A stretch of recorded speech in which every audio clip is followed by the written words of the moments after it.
क्या पढ़ने दिया था मैंने?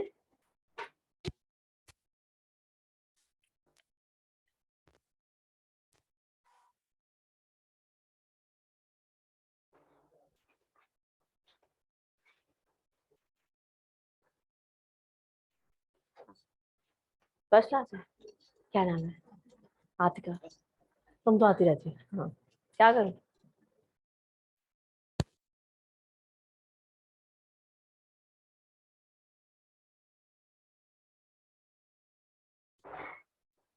किस तरह की डिस्टॉर्शन है आज आप लोगों को? कोई फिजिकल डिस्टॉर्शन? आवाज साफ आ रही है? हाँ, बंद कर दो भाई वो पंखा। पता नहीं कौन सा है। चलो गुड। ठीक है। चलो, फिजिकल डिस्टॉर्शन का तो हमने हल निकाल लिया।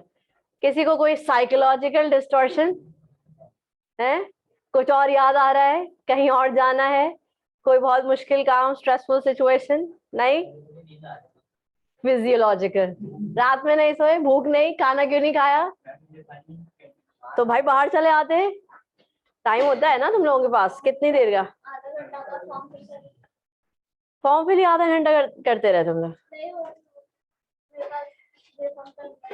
तो समझ आ रही है ना, डायनेमिक समझ आती है तो फिर क्या करना चाहिए? खाना साथ लाना चाहिए, राइट? या कोई भी ऐसी चीज जो आप स्नैक्स की तरह खा सके लेकर आया करो, ठीक है, ताकि फिजियोलॉजिकल डिस्टॉर्शन भी नहीं हो। ठीक है, बाकी सिमेंटिक का तो कोई अभी सीन नहीं है, क्योंकि मैं आप ही की जबान बोल रही हूँ जो आप समझ रहे हैं। ठीक है, तो कल हमने क्या पढ़ा था? कल हमने एक तो कम्युनिकेशन के प्रोसेस को सही तरीके से समझा था।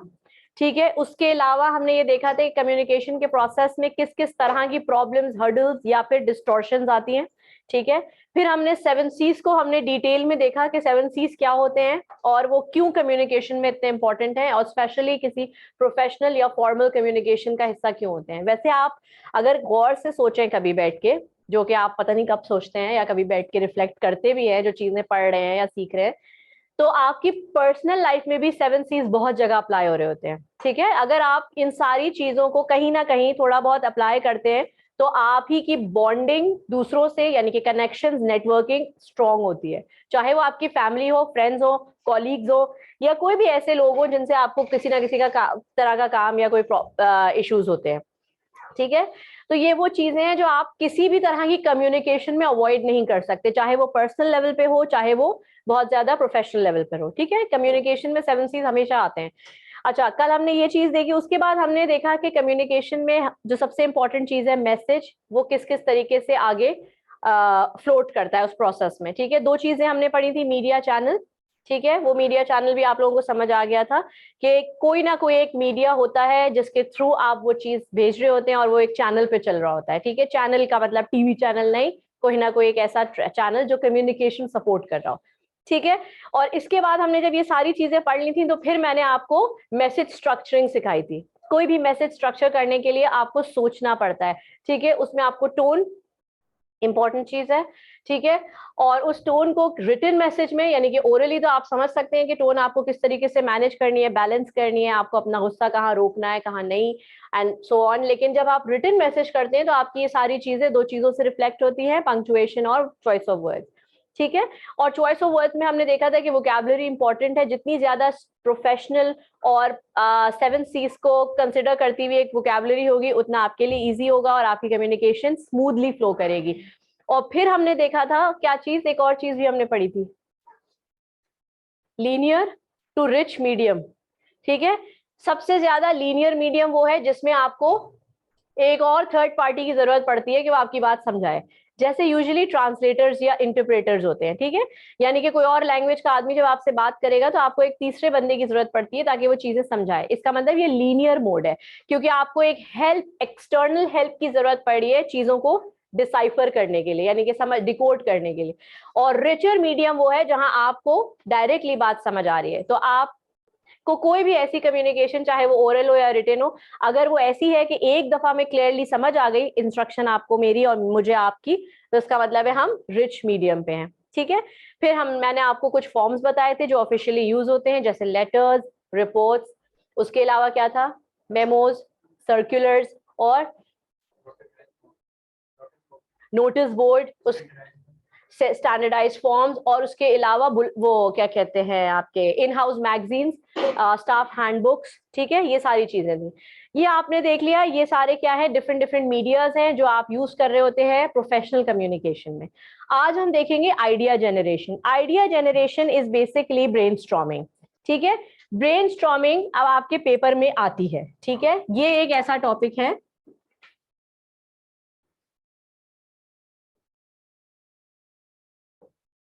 जो पेपर में आएगा। दो नामों से आता है ये,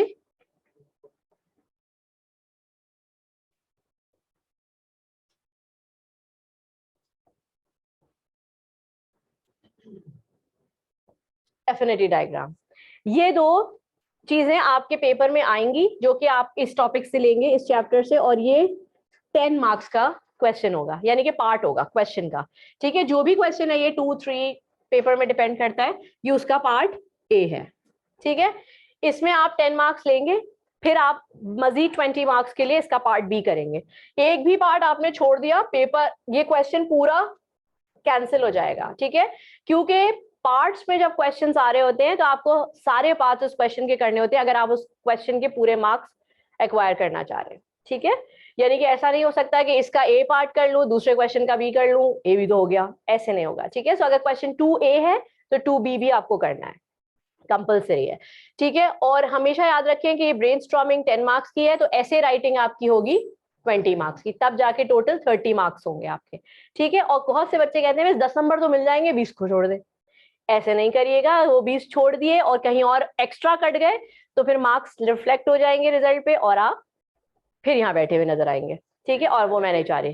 10 मार्क्स का कर लिया है, हाँ। 20 मार्क्स का जो स्टार्ट कर दिया आपने, हाँ हाँ, टाइम खत्म हो गया, तो टाइम मैनेज करो ना, मतलब टाइम आपको थोड़ी एक्स्ट्रा देंगे कि चलो मैं आपका टाइम बढ़ा देती हूँ, ऐसा कुछ नहीं होगा, तो टाइम मैनेज करें आप। अगर हमने स्टार्ट कर दिया तो एक हेडिंग से 2 हेडिंग जो हमने लिखी है, तो उसमें नंबर फिर काउंट होंगे हमारे। ऑब्वियसली अगर आपने हाफ पे भी किया है तो जाहिर वो हाफ पे काउंट तो हो रहा है, लेकिन कोशिश ये करिएगा कि जब ऐसे स्टार्ट हो तो वो इस मैनेजमेंट के साथ हो कि 20 to 25 मिनट्स आप ऐसे राइटिंग को दे रहे हैं मिनिमम, वरना तो आप कोशिश ये करें कि छोटे क्वेश्चंस आप जल्दी कर ले 10 to 15 मिनट्स में, और इसमें ज्यादा टाइम दें, ठीक है, क्योंकि ये सोच के लिखना है, राइट। तो अब हम देखेंगे कि ब्रेनस्टॉर्मिंग के, यानी कि ब्रेनस्टॉर्मिंग आइडिया जनरेशन किस तरह से है, ठीक है। क्योंकि हम वैसे ही समझ रहे हैं आइडिया जनरेशन का क्या मतलब होता है, क्या समझ आ रहा है, यानी कि सुन के किसी भी चीज, किसी भी टॉपिक या किसी भी बात को के बारे में सोचना, उसके ऊपर कोई ना कोई डिफरेंट आइडिया लेकर आना, और किस तरीके से उसे हम बाकी चीजों से कनेक्ट कर सकते हैं और एक प्रॉपर बात शुरू कर सकते हैं, वो डिस्कशन, ठीक है। तो आइडिया जनरेशन में हम यही देखते हैं कि हमारी जो ब्रेनस्टॉर्मिंग है वो प्लानिंग हम पेपर पे कैसे करते हैं। ऐसे तो अगर मैं आपके सामने कोई भी बात करूंगी, जैसे मैंने पहले कहा था, तो आप फौरन आपके दिमाग में कई चीजें आएंगी और आप कहेंगे हाँ मैं हमारी प्लानिंग हो गई, ठीक है। लेकिन ऑब्वियसली आईकैप या कोई भी एकेडमिक बोर्ड आपसे कहता है कि आप अपनी प्लानिंग हमें शो करें, ठीक है। अगर आप कहीं पर आप कोई एंटरप्रेन्योरशिप करेंगे, यानी कि आप अपना सेल्फ एम्प्लॉयड बिजनेस स्टार्ट करेंगे और आपको कहीं से फाइनेंस चाहिए होगा, किसी भी फाइनेंस कंपनी से आप चाहेंगे कि वो इन्वेस्ट करे ताकि आप काम शुरू करें, इवन आपके अब्बा पर्सनल फाइनेंसिंग जो आपके कर रहे होंगे वो भी आपसे कहेंगे भाई बिजनेस प्लान क्या है तुम्हारा, आइडिया बताओ, ठीक है। तो आप उनको ऐसे अगर बता रहे होंगे ना चीजें रफली कि ऐसे कर लूंगा फिर ये हो जाएगा, ये कर लो, तो वो आपको पैसे नहीं देंगे, बिलीव मी, राइट। क्योंकि पैसा is a very important asset, ठीक है, कोई एम ही नहीं दे देता है, चाहे अपनी औलाद ही क्यों ना हो, राइट। आप सबको पता है ग्राउंड रियलिटीज। तो आपको प्लानिंग शो करनी होती है, प्लानिंग में फैक्ट्स भी आ रहे हैं, स्टैट्स भी आएगी, प्रोबेबिलिटी भी आएगी, ठीक है। यानी कि आपको फ्यूचर ओरिएंटेड अपनी प्लानिंग भी बतानी होगी, आप प्रॉफिट लॉस का मार्जिन भी बताएंगे, कंटिजेंसी प्लान यानी कि प्लान बी भी बना के रखेंगे दिमाग में कि अगर ये नहीं तो ये कर लूंगा, या इस तरह नहीं तो इस तरह चल जाएगा। ये सब चीजें जब आप एक पेपर पे बना के या एक तरीके से स्टेप बाय स्टेप किसी को समझाएंगे, तब वो आपके काम पे पैसा लगाएगा। और यूजुअली जो ये माइक्रो फाइनेंसिंग होती है या जो बैंक फाइनेंस करते हैं स्मॉल स्केल बिजनेसेस को, उनको प्लान जरूर चाहिए होता है, लाइक एक प्रॉपर डॉक्यूमेंट जो कि एक तरह की आपकी गारंटी भी होती है कि भाई आपने ये प्लान दिया है, इसके लिए आपको इन्वेस्टमेंट आपके ऊपर की गई है, ठीक है। तो इसीलिए आपको आईकैप प्लानिंग बड़ी जोरों शोर से करवाता है, इसीलिए वो कहता है कि आप प्लीज इन दोनों को अच्छी तरह से समझ लें, ठीक है। अब ये दोनों किस तरह की प्लानिंग है, ये बड़ी इजी है। यहाँ पे आपको कोई बिजनेस प्लान तो बनाना नहीं है, you just have to maintain क्या, आर्ग्यूमेंटेटिव ऐसे, आर्ग्यूमेंट यानी कि बहस, लेकिन कोई तरीके की बहस, ये नहीं कि बस बस बहस, राइट, बगैर किसी सेंस और रीजन के बोले जाएं, ऐसा कुछ नहीं है, राइट। तो अगर आप आर्ग्यूमेंटेटिव ऐसे लिखें या कोई आर्ग्यूमेंट स्टार्ट करें जैसे डिबेट, तो हमेशा आपने देखा होगा कि जो भी डिबेट करता है वो दलाइल के साथ करता है, यानी कि वो इस तरह के रीजंस, फैक्ट्स, एग्जांपल्स यूज करता है कि उसकी बात में एक वेट आए और लोग उसकी बात से इत्तेफाक करेंगे, हाँ भाई हाँ ये सही कह रहा है, हाँ इसकी तो फिर इस तरह हो सकता है, राइट। तो एक ना एक कोई ऐसा लॉजिकल रीजन होना चाहिए आपकी बात में जिससे लोगों को बात समझ आ जाए। कुछ पूछना है? ठीक है। फिश बोन आपको ऐसे टॉपिक्स के लिए सिखाया जाएगा जहां पर आप किसी ना किसी ऐसे टॉपिक के ऊपर बात कर रहे होंगे जिसके कई प्रॉब्लम, जो कई वजहों से हो रही है, यानी कि वो टॉपिक ऐसा होगा जो क्रिएट हुआ है दूसरी प्रॉब्लम्स की वजह से। तो आपको क्या करना होगा, सिंपल, आपको उस टॉपिक के सारे कॉजेज निकालने होंगे। ठीक है, कॉज का मतलब है कि क्या वजह है जिसकी वजह से ये प्रॉब्लम आ रही है, ठीक है। और वो कॉज क्यों होता है, वो कॉज क्यों होता है, उसके रीजंस देने होंगे, सिंपल। ठीक है, तो आपकी एक फिश का ढांचा सा बन जाएगा। ये है आपका फिश बोन डायग्राम, ठीक है। तो ये टॉपिक पे डिपेंड करेगा, और आप फिक्र नहीं करें कि हमें कैसे पता चलेगा कौन से टॉपिक पे फिश बोन बनाया है, ऐसा कुछ नहीं है। क्यों? क्योंकि पेपर में आपको टॉपिक के साथ लिख के आएगा कि ये टॉपिक है फॉर फिश बोन, ये टॉपिक है फॉर एफिनिटी, ठीक है। तो फिश बोन तो समझे बहुत ही ईजी है। अब फॉर एग्जाम्पल हम इस पे पेज नंबर पे आते हैं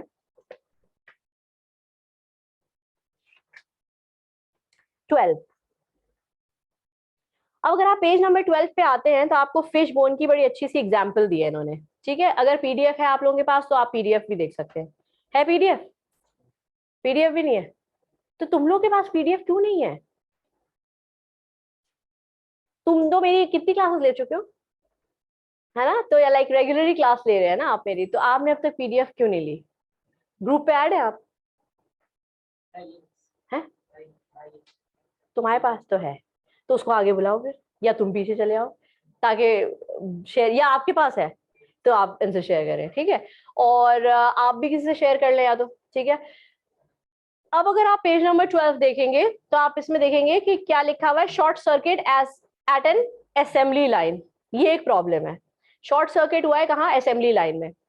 अब हम जब इसके ऊपर आइडिया जनरेशन करेंगे कि शॉर्ट सर्किट की वजह क्या हो सकती है, ये क्यों हुआ या कैसे हुआ, तो आप देख सकते हैं कि उन्होंने किस तरीके से इसमें प्लानिंग्स की है। ये जो चार बड़े बड़े इन्होंने कांटे बनाए हैं, like the rectangular circles, sorry rectangles, ये रेक्टेंगल्स क्या है बेसिकली? ये है कॉजेज। और अगर इन्हीं के साथ देखें तो ब्रांच में उन्होंने बॉक्सेस बनाए हुए हैं छोटे थोड़े लाइट कलर में, वो क्या है? हर उस कॉज की एक रीजन, ठीक है। So for example short circuit assembly line में हुआ, पहला कॉज उनको लगा कि हीटिंग की वजह से हुआ है। हीटिंग क्यों क्रिएट हुई? ओवरबर्डन मशीन्स, ठीक है। यानी कि मशीन्स को जब एक्स्ट्रा टाइम के लिए चला दिया जाए वो ओवरबर्डनाइज हो जाती है, ठीक है, तो वो हीट अप हो जाती है। नॉर्मल सी बात है, आप लोग गाड़ी चलाते हैं, बाइक चलाते हैं, ज्यादा चल जाए, पानी कम हो जाए या खत्म हो जाए तो हीट अप हो जाएगी, सिंपल सी बात है। दूसरा प्रॉब्लम उन्होंने कहा पावर फ्लक्चुएशन, ये भी एक रीजन होता है। आपने घर में अक्सर अप्लायंसेस देखे होंगे जो जल जाते हैं, क्यों? क्योंकि वो आपके यहाँ फ्लक्चुएशन का प्रॉब्लम बहुत है, बिजली कभी लो वोल्टेज हो रहा है, कभी हाई वोल्टेज हो रहा है। ये पावर फ्लक्चुएशन का रीजन क्या इन्होंने बताया है? वोल्टेज ड्रॉप, ठीक है। और वोल्टेज ड्रॉप जो है वो ये डेफिनेटली इसीलिए हो रहा होता है कि आपके पास उतनी एनर्जी नहीं बन रही है जितनी आपको आपकी कंज्यूमर को चाहिए, ठीक है। यानी कि आपके पास कंज्यूमर से ज्यादा, मतलब कंज्यूमर का लोड ज्यादा है और आपके पास इतनी ज्यादा एनर्जी जनरेशन है नहीं, ठीक है, जो कि पाकिस्तान में बड़ी नॉर्मल सी बात है। सर्विस मैनेजमेंट, ठीक है, क्या पता आपने उस चीज की मेंटेनेंस नहीं की हो टाइमली जितनी उस चीज की रिक्वायरमेंट है। For example ACs, generators, cars, computers, इन सब की मेंटेनेंस होती है। कुछ चीजों की बहुत मतलब क्विकली हो रही होती है, लाइक फोर्टनाइटली हो रही होती है, यानी कि हर 3 महीने 6 महीने बाद, कुछ चीजों की साल भर के बाद भी होती है, ठीक है। अगर सर्विस मेंटेनेंस या मैनेजमेंट आपकी सही नहीं है तो भी हो सकता है। तो इसका मतलब क्या है? लैक ऑफ प्रिवेंटिव मेजर्स, यानी कि एक चीज के लिए आपको कहा गया कि भाई इस एसी की हर साल सर्विस होनी चाहिए, हम क्या, हाँ देखा है, चल रहा है ना, बस छोड़ो, तो क्या होगा? वो 2 साल चल जाएगा, चलो फिर भी किसी तरह खेल, लेकिन फिर भी वो खराब होगा because of weather, because of fluctuation, because of numerous reasons. कई रीजंस की वजह से वो एसी खराब हो सकता है, क्योंकि आप तो उसकी प्रिवेंटिव मेजर्स जो लिख के दी हुई है इंस्ट्रक्शन में फॉलो ही नहीं कर रहे, ठीक है।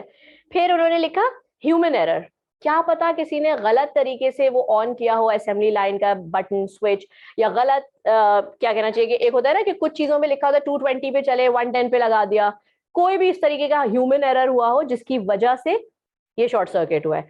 ह्यूमन एरर कब हो सकता है? ऑपरेटर मिसहैंडलिंग, किसी को कोई चीज नहीं पता कि वो यूज कैसे होगी, आपने उसके हवाले कर दी, तो ऑब्वियसली वहां एरर्स के चांसेस ज्यादा हैं।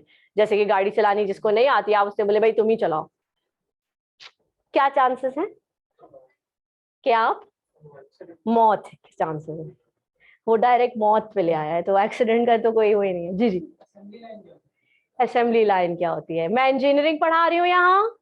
नहीं, कोई भी ऐसा मेन हब जहां से इलेक्ट्रिसिटी फ्लो होती है, ठीक है। So it could be transformer, it could be any big place और क्या कहते हैं यूनिट जहां से आप बिजली ले रहे हैं, ठीक है। तो वो असेंबली लाइन में अगर शॉर्ट सर्किट हुआ है तो कोई बड़ा रीजन ही होगा ना, तो उन्होंने ये रीजन मतलब कॉजेज और रीजन बताए। आप तो जितने चाहे लिखे, ठीक है, लेकिन डिपेंड करता है कि आपको आई कैप कांटे कितने बना के दे रहा है। ऑब्वियसली ये डायग्राम आपको नहीं बनानी होगी, सो यू आर रिलीव्ड, ठीक है। आपका ये डायग्राम कंप्यूटराइज्ड बना हुआ होगा, आपको सिर्फ बॉक्सेस में अपने कॉजेज रीजंस लिखने होंगे। टाइम से हाँ हाँ एक ही चीज है, तो ये डिपेंड करता है, ये एक दूसरी मछली होगी। आप या यूं करके आप यहाँ पे कॉजेस और यहाँ रीजंस दे दें, या आप ये सारे ये कॉजेस कर दें, ये रीजंस कर दें, आपके ऊपर है। जिस तरह बनी होगी डायग्राम, वो आपको डायग्राम जिस तरह की बनी होगी आपको खुद समझ आ जाएगा, राइट। तो मतलब ये मैं आपको बता रही हूँ कि वो एक तरह की तो फिश होती नहीं है दुनिया में, कई तरह की होती है। शुगर करो, व्हेल, शार्क, ये सब नहीं दे रहे तुम्हें, बैठे ही रह जाते तुम लोग यही करते हुए, राइट। तो खैर ये है फिश डायग्राम, और ये है किस चीज के लिए? जब आप किसी प्रॉब्लमैटिक सिचुएशन पे बात करते हैं। अब आप देख सकते हैं कि इसमें कई तरह की आर्ग्यूमेंट्स उठ सकते हैं। ये आर्ग्यूमेंट उठने के कौन कौन से पॉइंट्स उन्होंने दिए हैं? 4 पॉइंट दिए हैं। 4 चीजों पे लोग बात कर सकते हैं, ये हो गया होगा इस वजह से हुआ है, दूसरा कहेगा नहीं हो सकता है ये हो गया हो। अब डिपेंड ये करता है आपको सबसे ज्यादा इंपॉर्टेंट या सबसे ज्यादा पावरफुल पॉइंट क्या लग रहा है, डिपेंड है अगेन आप सब पे है। फॉर एग्जाम्पल आपको पहला पॉइंट बहुत इंपॉर्टेंट लग रहा है, आप समझ रहे हैं कि नहीं ओवर हीटिंग, क्योंकि ओवर बर्डनाइज मशीन है तो हो सकता है ये रीजन हो। क्या पता उनको ये लग रहा हो कि ह्यूमन एरर, किसी ऐसे इंसान को हैंडल करने के लिए दिया गया है जिसको ये काम नहीं आता। तो जिसको जो बहुत ज्यादा इंपॉर्टेंट या प्रायोरिटाइज पॉइंट लगेगा वो उससे ऐसे स्टार्ट करेगा कि ये रीजंस के साथ हो सकता है। तो ये डिपेंड करता है इंडिविजुअल पर्सपेक्टिव पे, यानी कि आपके अपनी सोच पे। यहाँ ये कोई वो नहीं है कि मिस हमने तो इस तरह का पॉइंट पहले लिख दिया, क्योंकि ऑब्वियसली ये ऐसे है और ये पर्सनल है, मतलब आप लिख रहे हैं। यहाँ पे तो आप रट के तो कुछ जा नहीं रहे हैं जो आपको ये इस तरह का इशू हो, ठीक है। तो ये आपको समझ आ रहा है कि आपको प्रॉब्लम खुद अपनी सेलेक्ट करनी होगी, जो सबसे ज्यादा इंपॉर्टेंट या पावरफुल लगेगी उससे आप ऐसे शुरू करेंगे। बाकी चीजों को आप यूटिलाइज कर सकते हैं, ऐसा नहीं है कि आपने जो प्लानिंग में पॉइंट्स डाले वो यूटिलाइज नहीं होंगे, वही पॉइंट्स आपके ऐसे में यूटिलाइज होंगे, अलग कुछ नहीं आएगा या अलग कुछ आपको लिखना नहीं है। क्यों? क्योंकि अगर आपकी प्लानिंग और ऐसे में मैच नहीं हुआ तो भी मार्क्स कटेंगे, क्योंकि वो क्या देख रहा है एग्जामिनर कि भाई जो सोचा था वही लिखा है या सोचा कुछ था और छापा कहीं और से है। एग्जैक्टली वैसे तो छापने के चांसेस कम होंगे, क्यों? क्योंकि जितने लोग आप जाएंगे एक टाइम में सबको डिफरेंट पेपर मिलेगा जी, सबके टॉपिक्स डिफरेंट होंगे, तो नो चीटिंग, राइट। सो इसीलिए सब अपनी अपनी मेहनत करें, कोई किसी के ऊपर डिपेंड ना करे, क्योंकि हरकत नहीं बरकत है, राइट। अच्छा, ये बात समझ आ गई आप लोगों को कि this is fish bone diagram, और ये होगी किसी ना किसी प्रॉब्लम की रूट क्रॉस जानने के लिए। अब हम देखते हैं एफिनिटी डायग्राम क्यों बनता है, या वो किस तरह की प्रॉब्लम को केटर करता है, ठीक है। अब आ जाते हैं हम पेज नंबर, एक नंबर पीछे आ जाते हैं, हम पेज नंबर 11 पे आएंगे। एफिनिटी डायग्राम, हाँ ये भी बनी हुई आएगी, डोंट वरी, आपको डायग्राम कहीं नहीं बनानी है।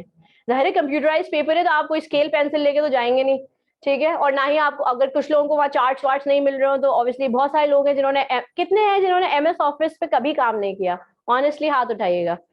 MS ऑफिस कभी यूज नहीं किया, यानी कि पावर पॉइंट, वर्ड और एक्सेल पे कभी काम नहीं किया।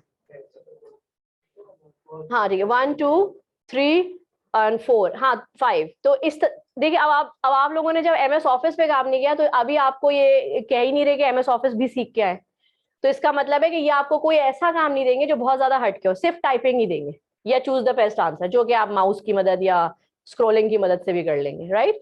तो इसलिए आपको डायग्राम बिल्कुल नहीं बनानी, डायग्राम दोनों बनी हुई आएंगी, ठीक है। अच्छा, अब आएंगे एफिनिटी डायग्राम। ये क्यों बनती है या ये कब किस तरह के टॉपिक्स के लिए बनती है, लेट्स सी।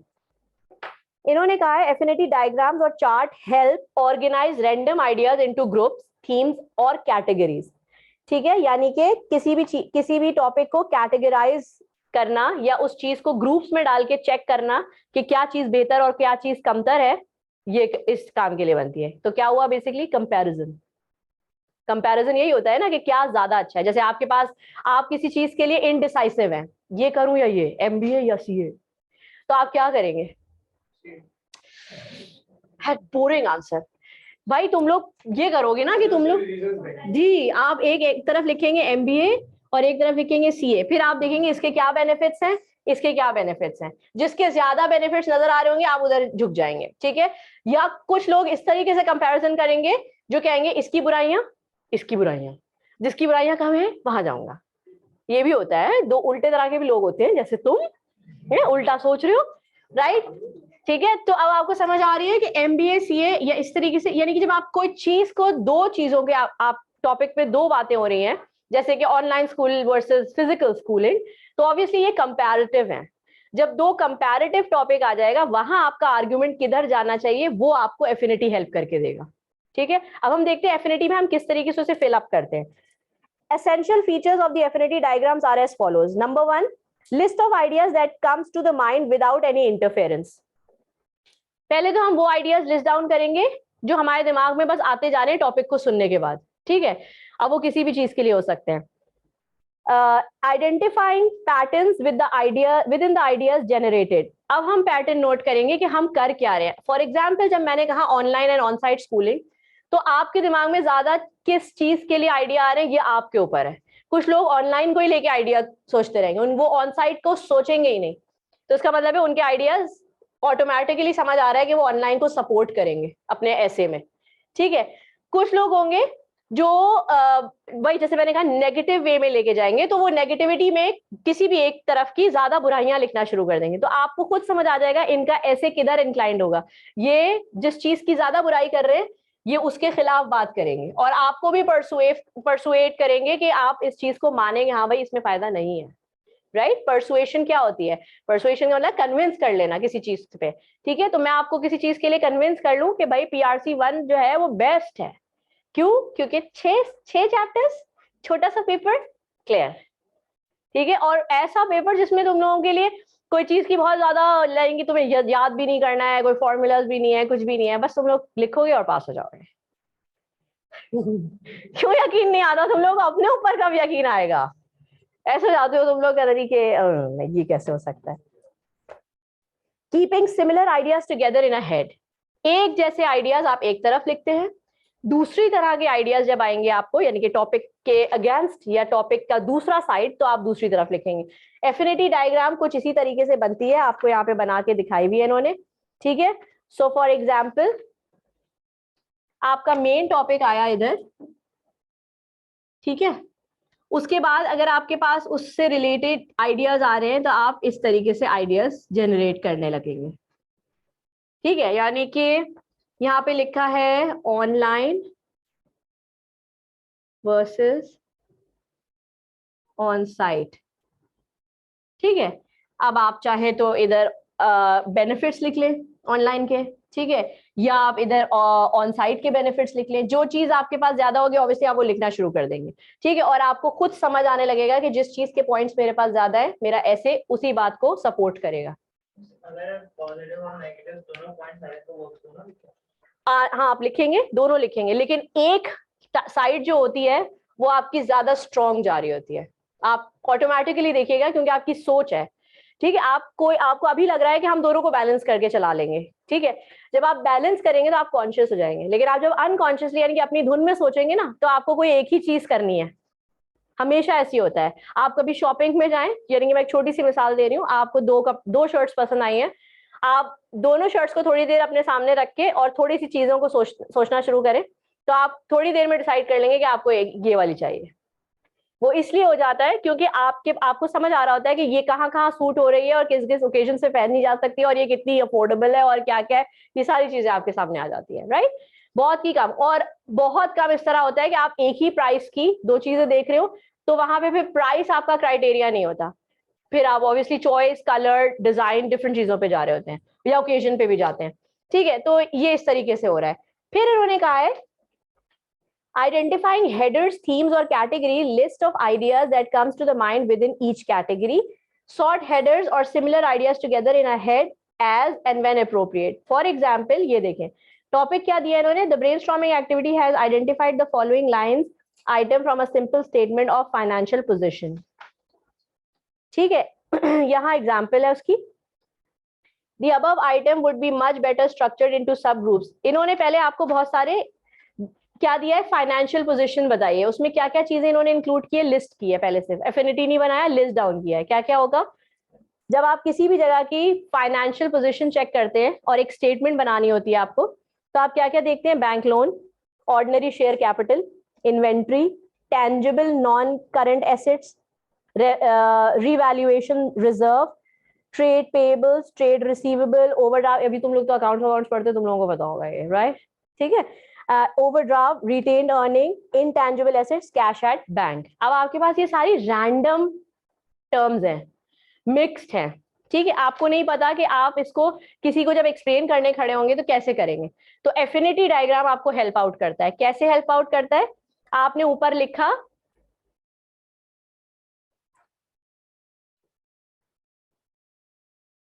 इसका जो मेन हेडिंग बनेगी वो है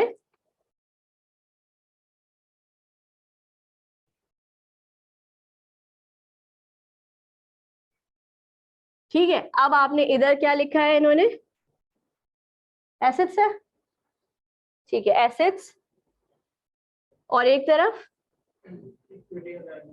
ठीक है इधर लाइबिलिटीज है और इक्विटीज है, ठीक है। अब आपने देखा जब उन्होंने इस चीज को अलग कर लिया तो अब इनके लिए वो टर्मिनोलॉजीज को आइडेंटिफाई करके इन दो बॉक्सेस में डालना इजी हो गया, ठीक है। क्यों, क्योंकि इनको पता है कि नॉन करंट एसेट्स और करंट एसेट्स एसेट्स में आएंगे, ठीक है। इसी तरीके से इक्विटी लाइबिलिटी यहां से अलग करके इन्होंने इस तरह से डाली है, ठीक है। और उसके बाद फिर जो चीजें लिस्ट डाउन की थी उन्हें भी उन्होंने कैटेगरी वाइज अलग कर लिया। तो आपको एफिनिटी डायग्राम क्या करवा रही है, ऑर्गेनाइज करवा रही है, सिर्फ ऑर्गेनाइज। ये तो एग्जाम्पल मैं आपको दे रही हूँ, इतना आपको आपके लिए कोई इतना ऐसा मुश्किल सा टॉपिक एफिनिटी के लिए नहीं आएगा कि आपको कोई लिस्ट दे दी जाएगी और कहा जाएगा कैटेगराइज करिए, क्योंकि आपसे वहां ऐसे लिखवाना है उन्हें, ठीक है। इस तरह की लिस्टिंग नहीं करानी। तो वो आपको टॉपिक ऐसा देंगे जहां पे आपको उसे कंपेयर करना होगा, ताकि आपके पास एक साइड ऐसी आ जाए जो आपकी स्ट्रॉन्ग साइड हो, जिसपे आप ज्यादा बात कर सकते हो और आपके पास पॉइंट ज्यादा है, आप उस पर ऐसे लिखेंगे, ठीक है।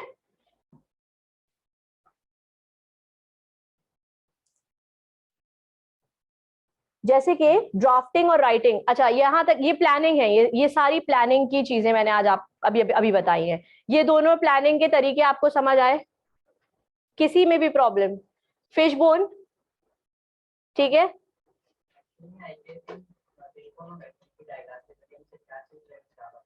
आपके आइडियाज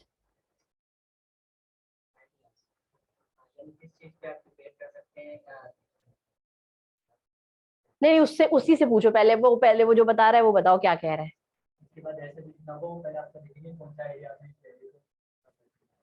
सिंपल, देखो इन दोनों में चॉइस है, दोनों नहीं करने हैं, ठीक है। आपको और लिखा हुआ आएगा और ये दो में से चॉइस होगी, लेकिन इन दोनों के साथ एक एक टॉपिक आएगा, ठीक है, ये ऐसे नहीं आ जाएंगे। तो अगर आपने फिश बोन बनाना है तो ऑब्वियसली वो टॉपिक चूज करेंगे आप, उस पर अपना एक आइडिया जनरेट करके दिखाएंगे आई कैप को कि हाँ भाई ये ही आइडियाज हैं मेरे जो मैं अपने ऐसे में डालूंगा, और ऐसे में उसी चीज को एक्सप्लेन करते हैं आप। ऐसे क्या है, पैराग्राफ राइटिंग है ना, ऐसे किए है ना कभी, ऐसे तो मेरे ख्याल से बच्चे शुरू से कर रहे होते हैं, किसी भी छोटी छोटी चीजों से करते करते आप लोग 9-10 में आके मेजर करंट इश्यूज पे भी कर रहे होते हैं, कोविड-19 हो गया, क्रिकेट मैच हो गया, कुछ भी हो गया, राइट। तो इसी तरीके से यहाँ पे बस अब थोड़े से अब ऑब्वियसली अब आप लोगों का ग्रेड लेवल हर चीज बड़ा है, तो ऑब्वियसली आपको वो टॉपिक वैसे तो नहीं दे सकते ना कि rainy day, my favourite book, my पेट, ऐसा तो नहीं देंगे ऑब्वियसली। तो वो आपको वो इश्यूज देंगे जो आप पढ़ रहे हैं या आप करंट लेवल पे चीजों को समझ सकें, फिर आप उस पे बताएंगे ये प्रॉब्लम। ठीक है, अब ये समझ आ रहा है एफिनिटी क्या है? एफिनिटी मुझे कौन एक्सप्लेन करेगा? हाँ, जब इस तरह का टॉपिक आएगा जिसमें आपको दो चीजें ये समझना आ रही हो कि किसकी ये क्या इसमें से अच्छा है, तो ऑब्वियसली वहां पर आपको कंपैरेटिव एनालिसिस के लिए एक एफिनिटी डायग्राम बनाना। ये भी एक तरह की प्लानिंग है, लेकिन ये आपको हेल्प करती है अपने ऐसे को कंस्ट्रक्ट करने में। लेट्स से अगर मैं एसेट्स की फेवर में लिख रहा हूँ, मतलब सारे रीजंस हैं, दीदी सब बेनिफिट्स वगैरह सब बता दिए, तो ऐसे के अंदर मुझे लायबिलिटीज के अगेंस्ट भी मतलब जैसे एक पैराग्राफ अगर आपके, हाँ जैसे फॉर एग्जांपल आपको ऐसे जो आएगा, यानी कि इसका पार्ट बी जो है वो है 250 वर्ड्स का, जो कि अभी मैंने रिसेंटली सुना कि कुछ पेपर्स में बच्चों को सिर्फ इतनी सी लिमिट भी दी गई थी। पता है क्यों? वो इसलिए दी गई कि उन्होंने जब शुरू में पीआरसी कंडक्ट किया, पीआरसी 1, तो काफी बच्चे फेल हुए, तो उनको लगा कि शायद ऐसे इतना लंबा है, जो आपने कहा ना कि टाइम नहीं बचा तो क्या करेंगे, या ऐसा हो गया तो क्या करेंगे, तो जब टाइम का इशू आया तो उन्होंने इसको 150 कर दिया। लेकिन मैं समझती हूँ कि 150 से बड़ी बेवकूफी और कुछ नहीं हो सकती, इसलिए क्योंकि ऐसे में अगर आपके पास लिमिट इतनी सी है तो आप उसमें क्या एक्सप्लेन करेंगे? अगर आपने यहाँ 3 पॉइंट्स निकाले, जैसे अभी आप लोगों ने कहा 4 भी निकाल सकते हैं, 5 भी आ जाते हैं आइडियाज आपके पास टॉपिक को देख के, तो आप उन्हें एक्सप्लेन कैसे करेंगे 150 में? 150 का तो मतलब पता है क्या है? 6-8 लाइन का जो है वो इंट्रोडक्शन, इसी तरीके से 8-10 लाइन का बॉडी पैराग्राफ, और उसी तरह से 5 से 6 लाइन का कंक्लूजन, और आपके वर्ड्स पूरे हो जाएंगे 150। मुश्किल हो जाएगा कंसाइज करना, बहुत मुश्किल। मतलब आप एक ही पॉइंट को क्या करेंगे कि उसी में सारी चीजों को थोड़ा थोड़ा कनेक्ट करके और बस एक छोटा कंसाइज सा ऐसे लिख देंगे, कंप्लीट भी नहीं लगेगा, वो कंप्लीट भी नहीं लगेगा, राइट? तो कोशिश, अब आई होप कि आप लोगों की दफा में 250 वर्ड्स एटलीस्ट आपको लेंथ मिले, ताकि 250 में आप अपनी बात को थोड़ा समझा सकें, राइट?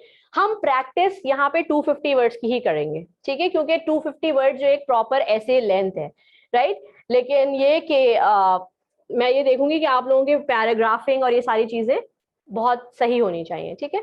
चलो अभी हम उस पर आते हैं। तो प्लानिंग का जो आइडिया जनरेशन का जो पार्ट है वो आप लोगों को समझ आ गया, कोई किसी को अब कोई कंफ्यूजन नहीं है, है? तो सही समझ, रजा आ गया समझ में? ठीक है, जब हम प्लानिंग कर लेते हैं which is a pre writing activity, यानी कि प्लानिंग जो होती है वो किसी भी कम्युनिकेशन यानी कि रिटन कम्युनिकेशन की प्री एक्टिविटी होती है, ठीक है? अब हम आएंगे किस पे? ड्राफ्टिंग पे, ठीक है? ड्राफ्टिंग है असल राइटिंग एक्टिविटी, जिसमें आप प्रैक्टिस करेंगे कि इन्हीं चीजों को अब आप लिखेंगे कैसे, ठीक है? ड्राफ्टिंग में इन्होंने आपको कुछ चीजें बताई हैं जो कि बड़ी इंपॉर्टेंट हैं, ठीक है? सो फॉर एग्जांपल ऑर्गेनाइजेशन, जैसे मैंने अभी आपको बताया था कि जब आपके सामने डायग्राम में पॉइंट्स आ जाएंगे तो आप एज अ इंडिविजुअल डिसाइड करेंगे कि सबसे इंपॉर्टेंट बात क्या है, उससे मुझे अपनी बात शुरू करनी है, ठीक है? तो अगर लेट्स से एक टॉपिक है, इन्होंने यहाँ पे आपको काफी सारे टॉपिक्स एग्जाम्पल के लिए दिए होंगे, एक सेकेंड बस, मैं ये इसी चैप्टर के एंड में आपको टॉपिक मिलेंगे।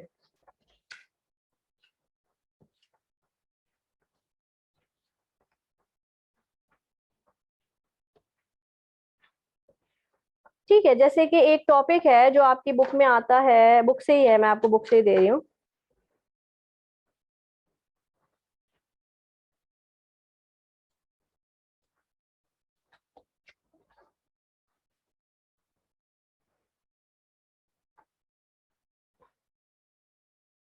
ठीक है,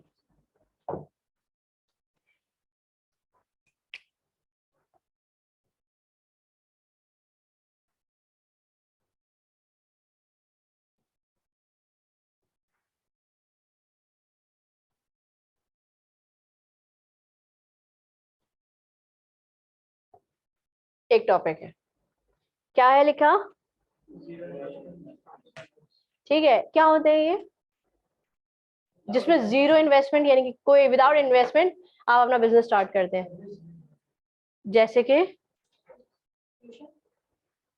ट्यूशंस, ठीक है, और freelancing, very good, blogging, vlogging, हाँ व्लॉगिंग ब्लॉगिंग दोनों, ठीक है, और sorry affiliated marketing, very good, हाँ, होर्डिंग, ठीक है। ये किस तरह के बिजनेसेस हैं जो आप कर रहे हैं, थ्रू इंटरनेट, लेकिन आपको बिल्कुल भी इन्वेस्टमेंट की जरूरत नहीं है, राइट? आपने कोई पैसा इन्वेस्ट नहीं किया है, आपकी कोई इतनी कोई खास इन्वेस्टमेंट नहीं है, अगर आपका ये काम नहीं भी चलेगा तो आपको कोई नुकसान नहीं होगा, आप कोई और काम शुरू कर सकते हैं, राइट? तो कुछ लोगों को ये चीज सही लगती है, फायदेमंद लगती है, कुछ लोगों को नहीं लगती होगी, अपने अपने व्यूज हैं, ठीक है?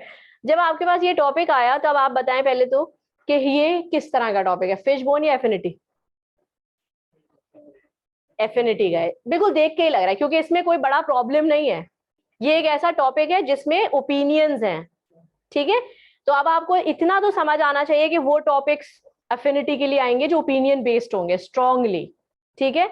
और वो जो प्रॉब्लमैटिक होंगे, जिन पे वाकई एक हीटेड डिस्कशन हो सकता है, वो फिश बोन के लिए आएंगे, ठीक है? अब ये टॉपिक अगर आपको आया और इसके साथ एक और आपको choice I,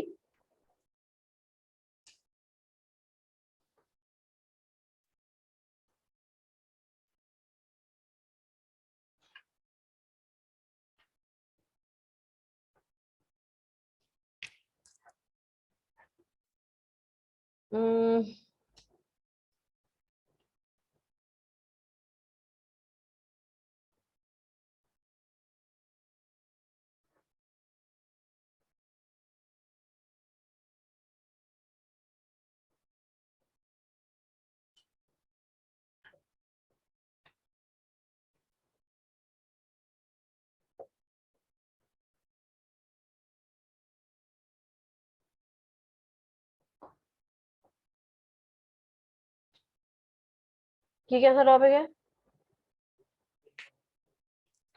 effects of media is strong on creating public opinion. Fish bone है ये, इस पे एफिनिटी है।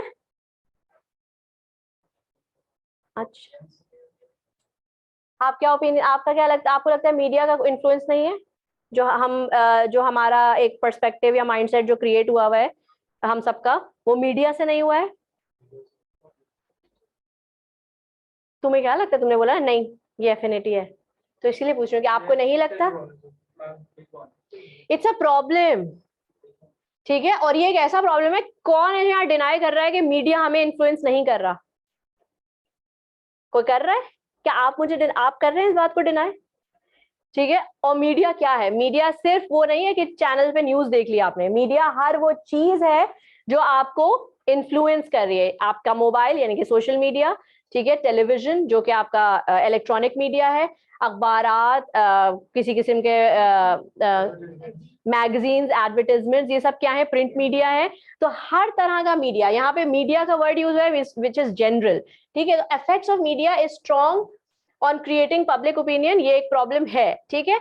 अब अगर आप इसको एज अ प्रॉब्लम लें या आप इसको एज अ जस्टिफिकेशन कहेंगे, हाँ इट्स अ गुड थिंग, तो अब आप बताएं कि इस पे फिश बोन आप कैसे बनाएंगे? हाँ चलो ड्रॉ मैं कर रही हूँ, ड्रॉ तो आपको करना नहीं है ऑब्वियसली, ठीक है? यहाँ पे आपने लिख दिया, मैं इसको शॉर्ट करके लिखूंगी मीडिया इन्फ्लुएंस, ठीक है? अब आप मुझे बताएं कॉजेस, कॉज बताओ किस वजह से हम मीडिया के इन्फ्लुएंस में आते हैं?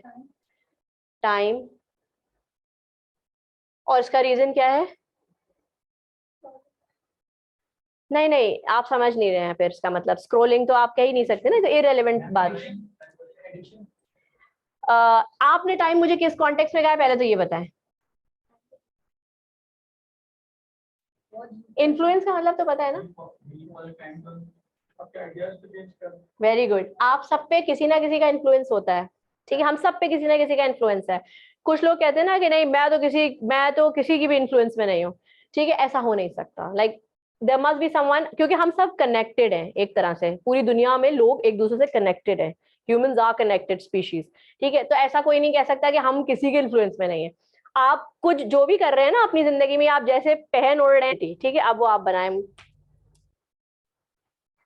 क्या ये बताऊं या ये तो बना रहने दो ना अभी। अब मुझे बताओ एफिनिटी पहले वाले पे कैसे बनाएंगे?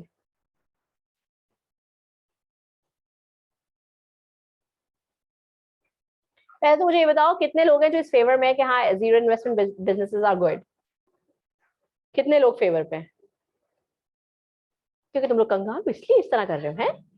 कोई भी ऐसा नहीं है जो अच्छी इन्वेस्टमेंट से कोई दूसरा बिजनेस शुरू करे। अभी तो नहीं नहीं ये क्यों सोच रहे हो, ये छोटी सोच है कि अभी हम इस पोजीशन में, भाई ड्रीम बिग, सोचें अपना कुछ, अपने आप को सोचें आप लोग मिलेनियर्स हैं। तो करंट बताएंगे ना। नहीं क्यों बताएंगे, हर वक्त यहाँ क्यों चिपके रहते हैं, हर वक्त करंट ही बताते रहते हैं। नहीं जी ठीक है, तो आप बताएं जीरो इन्वेस्टमेंट।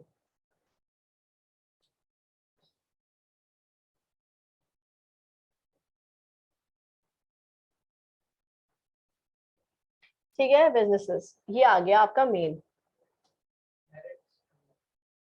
अब ये आपके ऊपर है, कितने लोग हैं जो इसको मेरिट डीमेरिट की तरह लेके चल रहे हैं। ठीक है वेरी गुड, सबको मेरिट डीमेरिट की तरह ही चलना है, 4 लोगों को नहीं, सबको। लेकिन ये नहीं है कि मेरिट्स और डीमेरिट्स आपको इक्वली लेके चलने हैं। ठीक है, ऐसा नहीं करना है कि अगर 3 मेरिट्स बताने तो आप मुझे 3 ही डीमेरिट्स भी ढूंढने होंगे, नहीं। इसलिए क्योंकि अगर आप इसको आर्ग्यूमेंट बनाना चाह रहे हैं तो ऑब्वियसली कोई एक चीज पे आप इत्तेफाक करेंगे और उसी पे आप परसुएट करेंगे। अगर आप दोनों चीजों को बैलेंस लेते हैं तो मैंने आपको पहले क्या बताया था कि ऐसे आर्ग्यूमेंट से चेंज होकर क्या बन जाता है, डिस्कर्सिव, यानी कि आप डिस्कशन कर रहे हैं। डिस्कशन ऐसे ही होता है ना जहाँ पे आपकी आपने 3 अच्छाइयां की, फिर 3 बुराइयां की, और फिर आपने कहा कि लोगों की अपनी मर्जी है, जो चाहे करें। एग्जैक्टली तो ये डिस्कशन है, क्योंकि डिस्कशन में फड्डे नहीं होते। आर्ग्यूमेंट कन्विंसिंग होता है, उसमें फड्डे होने के चांसेस होते हैं, क्योंकि आप चाह रहे थे जो मैं कह रहा हूँ मानो भाई वही सही है तो ऑब्वियसली ठीक है। वो आपको क्यों आर्ग्यूमेंट में तेज कर रहा है, उसका मेन पर्पस का भी समझ आ रहा है। जब आप मार्केट में जाएं तो you should be having this power that you can convince anybody that you are the best candidate for their firm.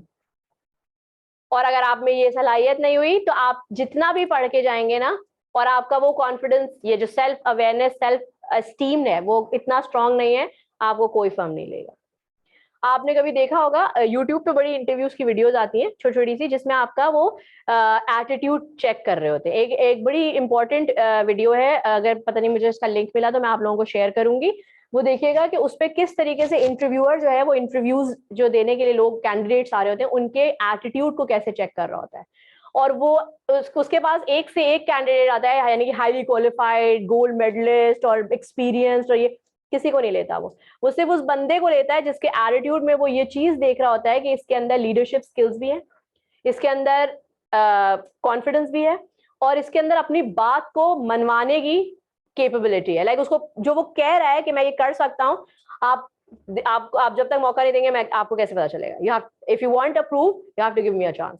ठीक है, तो आपको इस तरीके का बना रहा है क्या, इसलिए आर्ग्यूमेंट करना सिखा रहा है कि जितना परसुएसिव लैंग्वेज आपकी स्ट्रांग होगी आप मार्केट में हैं, राइट।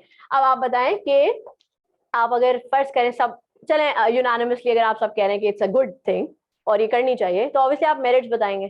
ठीक है, तो आप मुझे इसके फायदे बताना शुरू करें। नो रिस्क, क्या चीज, मार्केट एक्सपीरियंस। एक सेकेंड,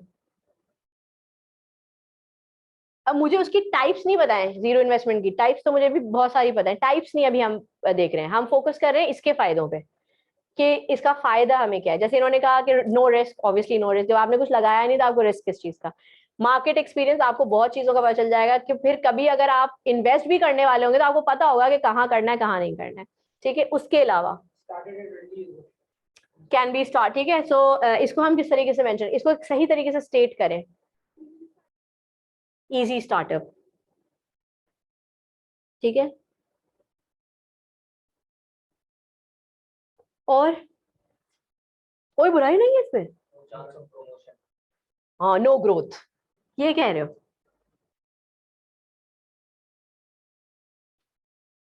और कैसी, जब आपके पास क्लाइंट आते रहेंगे तो आगे आपकी ग्रोथ तो होगी। तो क्या किस तरह की ग्रोथ होगी, दोनों कौन सी, आपकी फाइनेंशियल, आपका एक्सपीरियंस भी बढ़ रहा है, आपकी गुडविल भी बढ़ रही है। ठीक है, फाइनेंशियल ग्रोथ एंड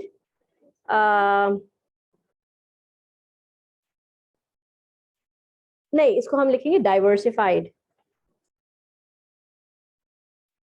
डाइवर्सिफाइड का क्या मतलब है, क्यों खामोशी है इतनी मौत जैसी? यहीं से मारूं या आके मारूं? डाइवर्सिफाइड एक्सपीरियंस का क्या मतलब है? वो तो बाद में बोलना, पहले मैंने पूछा था डाइवर्सिफाइड का क्या मतलब है? दूसरे एक्सपीरियंस एक से ज्यादा फील्ड। वेरी गुड, एक से ज्यादा फील्ड में दूसरे टाइप के एक्सपीरियंसेस। ऑब्वियसली जब आप इंटरनेट या ग्लोबल ग्राउंड पे या प्लेटफॉर्म पे काम करते हैं तो आपके पास इंटरनेशनल क्लाइंट्स भी आते हैं, तो ऑब्वियसली आपको हर तरह के कल्चर, हर तरह के लोगों का एक्सपीरियंस होता है, ये बहुत जरूरी होता है बिजनेस में।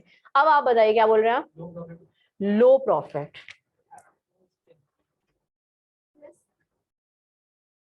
रिस्क किस चीज का? क्या लॉस है? तुमने पैसे लगाए थे जो लॉस हुआ है तुम्हें? राइट, नो ग्रोथ, लो प्रॉफिट, और कोई बुराई? Small scale. वैसे एक बात बताऊं, तुम कितने लोग हैं जो फेवर में है, जो दिल से फेवर में है जीरो इन्वेस्टमेंट बिजनेस के? पता है ये इतने स्ट्रॉन्ग पॉइंट्स हैं कि ये सारे जो है ना इन सब के ऊपर डिबेट हो जाएगी।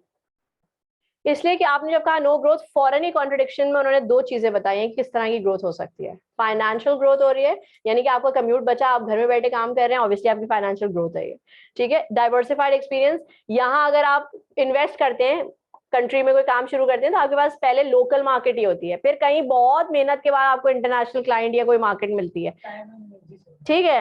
तो हाँ, ये देखें कितनी अच्छी बात है, टाइम एंड एनर्जी सेविंग, ठीक है। अब वहां पर ये भी नहीं है, वहां पर किस तरह के, फिर आपने कहा लो प्रॉफिट। लो प्रॉफिट, मैं आपको ऐसी कई सॉफ्टवेयर कंपनीज बता दूं जो इतना कमा रही हैं कि उनके वो अपने एम्प्लॉइज को, जो होम बेस्ड एम्प्लॉइज हैं, पर्क्स में यानी कि एडेड वैल्यूज में, सैलरी के अलावा बोनसेस, कार्स और कई इंटरनेशनल टूर्स देते हैं ट्रेनिंग के लिए, ठीक है। सिर्फ इसलिए कि उनका प्रॉफिट बहुत ज्यादा होता है, वो डॉलर्स यूरोज में कमा रहे होते हैं। इसकी फायदे हो रहे हैं, ठीक है, तो हम फायदे नुकसान देख रहे हैं। जीरो स्टार्टअप उसका नाम है, या जीरो इन्वेस्टमेंट स्टार्टअप। स्टार्टअप का मतलब होता है, स्टार्टअप को फिर लिटरल ले रहे हो तुम। स्टार्टअप का मतलब क्या है? Startup is like a business, ठीक है। यानी कि जब एंटरप्रेन्योर्स होते हैं वो क्या करते हैं, उनके काम को कहा जाता है okay so what's your startup. ये थोड़ी कहते हैं व्हाट इज योर बिजनेस, आप ये बिजनेस लैंग्वेजेस है, ठीक है। स्मॉल स्केल, हाँ वही diversified experience is world market, less expenses, this is the most. And I have a lot of people in my life जिन्होंने जो पहले ऐसी मतलब जिनका काम जो था वो बेसिकली ट्रेनिंग सेक्टर से हैं, ठीक है। उन्होंने यहाँ पे फिजिकल ट्रेनिंग स्टार्ट की रिलेटेड टू डिफरेंट कोर्सेज, जो कि न्यूरो साइंसेस से रिलेटेड कोर्सेज थे, ठीक है। उसके बाद क्या हुआ कि कोविड आ गया। पहले जब वो कोर्सेज कराते थे तो उनको यहाँ पे कोई ना कोई जगह लेनी पड़ती थी, जैसे कोई इंस्टीट्यूट या कुछ उसमें हॉल्स, ठीक है। फिर वो लोग आते थे ऑब्वियसली, फिर तो पूरे दिन की ट्रेनिंग है तो अब जाहिर है उनको लंच भी देना है, टी ब्रेक्स भी हैं, इन सब चीजों के एक्सपेंसेस वो निकाल रहे थे। अच्छा, और उस वक्त वो इतना ज्यादा चार्ज भी नहीं कर रहे थे, इसलिए क्योंकि उनका एक्सपीरियंस इतना नहीं था, ठीक है। यानी कि उनकी लर्निंग, अपनी लर्निंग को 2 से 3 साल ही हुए थे, ठीक है। जैसे ही कोविड आया, पूरी दुनिया जब परेशान हो गई कि भैया रिसेशन आ गया, अब तो हम काम नहीं कर पा रहे हैं and this and that, those trainers went online। और ऑनलाइन से उनको क्या फायदा हुआ जो हम कभी सोच भी नहीं सकते थे, उन्होंने अपनी प्राइसेस डबल करी हैं, ठीक है। क्यों? क्योंकि उन्होंने खुद पहले शुरू के 1-1.5 महीने ऑनलाइन जब सब कुछ बंद हुआ तो उन्होंने ऑनलाइन कोर्सेज खुद किए, which is a kind of risk कहना चाहिए अगर देखा जाए, क्योंकि उन्होंने इन्वेस्ट किया उस चीज पे जिसका अभी फ्यूचर अभी उन्हें नहीं समझ आ रहा है, ठीक है। एक प्रोबेबिलिटी है कि कोविड कितने दिन रहेगा, क्योंकि कोई कह रहा था हफ्ते भर, महीने, ये वो, किसी को नहीं पता 2 साल चल जाएगा, ठीक है। उसके बाद उन्होंने अपने ऊपर इन्वेस्ट करने के बाद जब उस चीज को दोबारा से रिन्यू किया और चलाना शुरू किया ऑनलाइन, अब उनका कोई एक्सपेंस नहीं है। क्यों एक्सपेंस नहीं है? ना उनको कहीं जाके कोई जगह लेनी है, ना लोगों को चाय वाय देनी। वो ब्रेक के लिए जूम पे गए थे, 15 मिनट का ब्रेक है, खा लो जो करना है, मैं आता हूँ, दैट्स इट। आधे घंटे का ब्रेक है, आप खाना खा लें, राइट। What is this? अब आपका सारे एक्सपेंसेस बच गए, अब आपको कुछ नहीं करना है, सिर्फ आपने किस पे इन्वेस्ट कर दिया है? अपनी टेक्नोलॉजी पे। वो भी एक तरह की आपकी वन टाइम वो हो गई ना, क्या कहते हैं, इन्वेस्टमेंट, और वो आप ही का फायदा है। वो चीजें आपको कई सालों और पता नहीं कब तक काम आएंगी और डिफरेंट चीजों में भी काम आ सकती हैं, ठीक है। उनके गैजेट्स और ज्यादा लेटेस्ट हैं, हर चीज में उनको कोई इशू नहीं आ रहा, अब वो वही जो अगर वो लेट्स से कितना मैं ऐसी एग्जांपल देती हूँ रफली कि 1000 ले रहे थे फिजिकल ट्रेनिंग के, तो वो ऑनलाइन ट्रेनिंग के अब 50 ले रहे हैं। ये मैं ऐसी बता रही हूँ, ठीक है, ये तो नहीं ले रहे, इससे ज्यादा ही ले रहे हैं, ठीक है।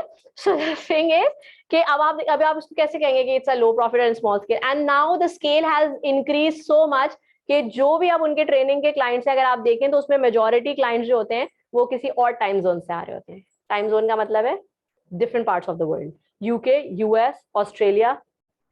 ऐसे सपोर्ट करने के लिए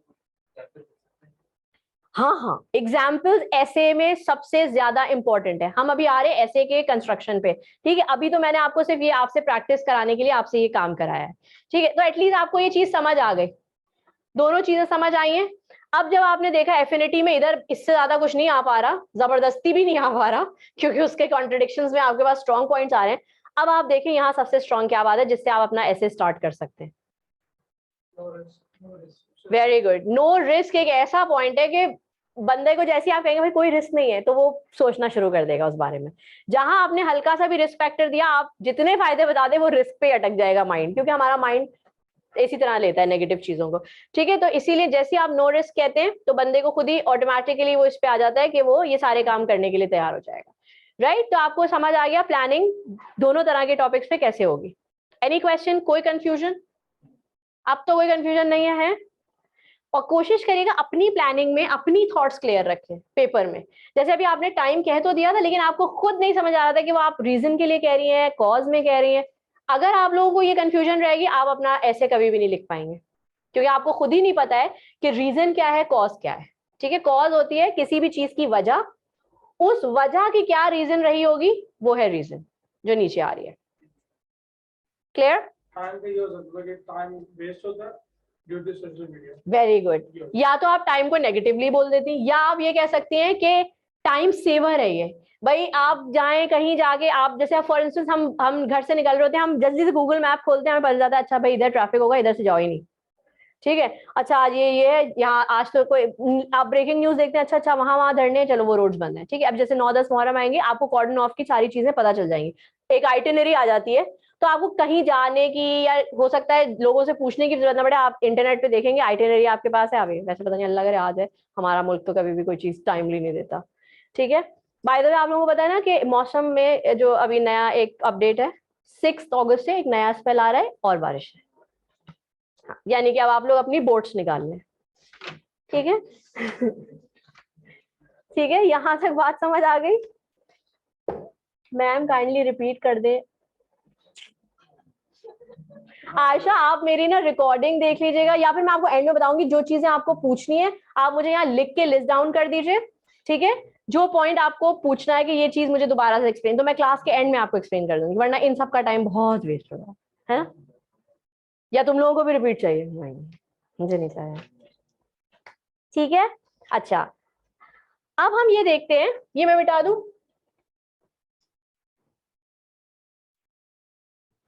अब इसकी एक प्रैक्टिस क्विक कर लेते हैं हम।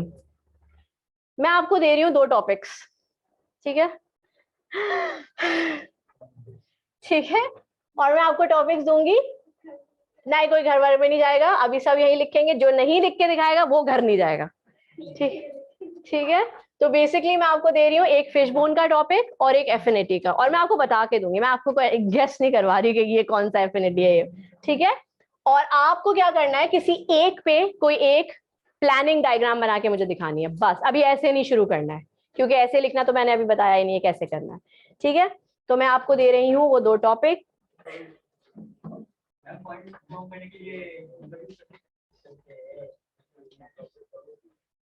क्या कह रहे हो, क्या कह रहे हो? नहीं, अब मैं बताती हूँ क्यों।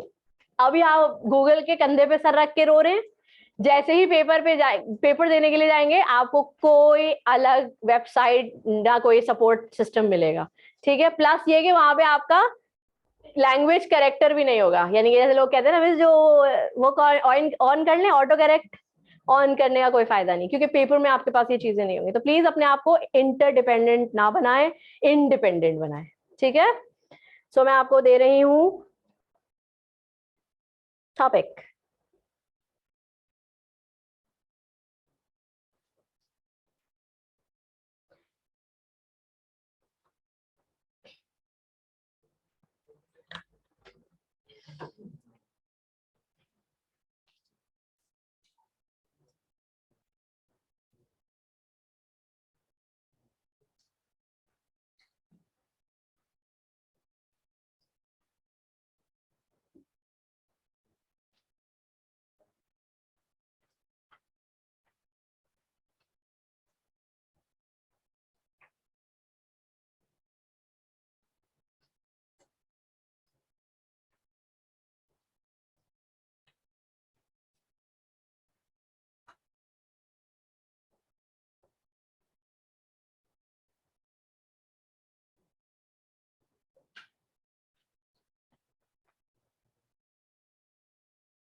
हम्म।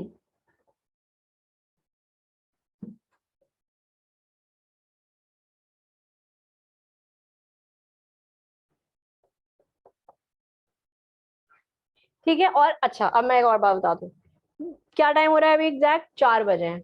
10 मिनट बाद मैं किसी से भी रैंडमली कहूंगी कि मुझे अपनी प्लानिंग सुनाए। जी, चाहे ऑनलाइन वाले ही क्यों ना हो। मैम आपकी वॉइस बंद हो गई थी इसलिए फिशबोन टॉपिक मिस हो गया है। ओके, फिशबोन आप किसी भी प्रॉब्लम के कॉज और रीजंस को देखने के लिए बनाएंगे। ठीक है, जो भी टॉपिक के टाइप पे आप जा रहे हैं उसके लिए।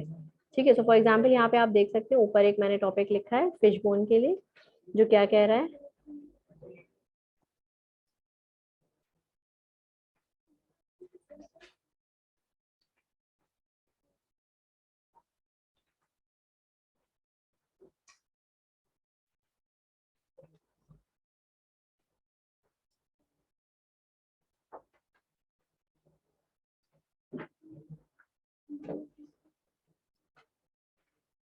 मैम फ्रेश में आटे कितने होंगे? यार, तीन या चार? तीन।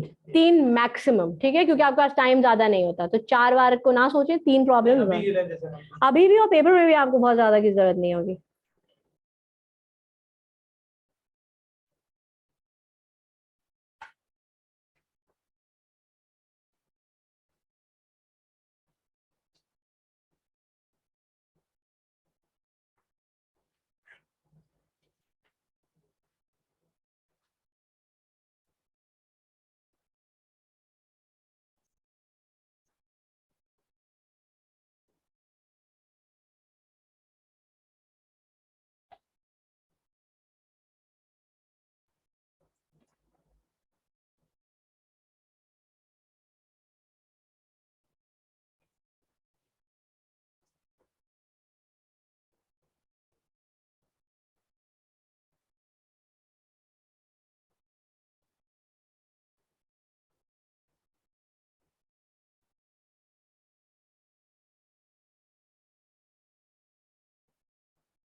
चार और दो। हाँ, बैलेंस मत करिएगा, एक कम एक ज्यादा, सही है। 3 मिनट रहते हैं, 3 मिनट।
एक मिनट।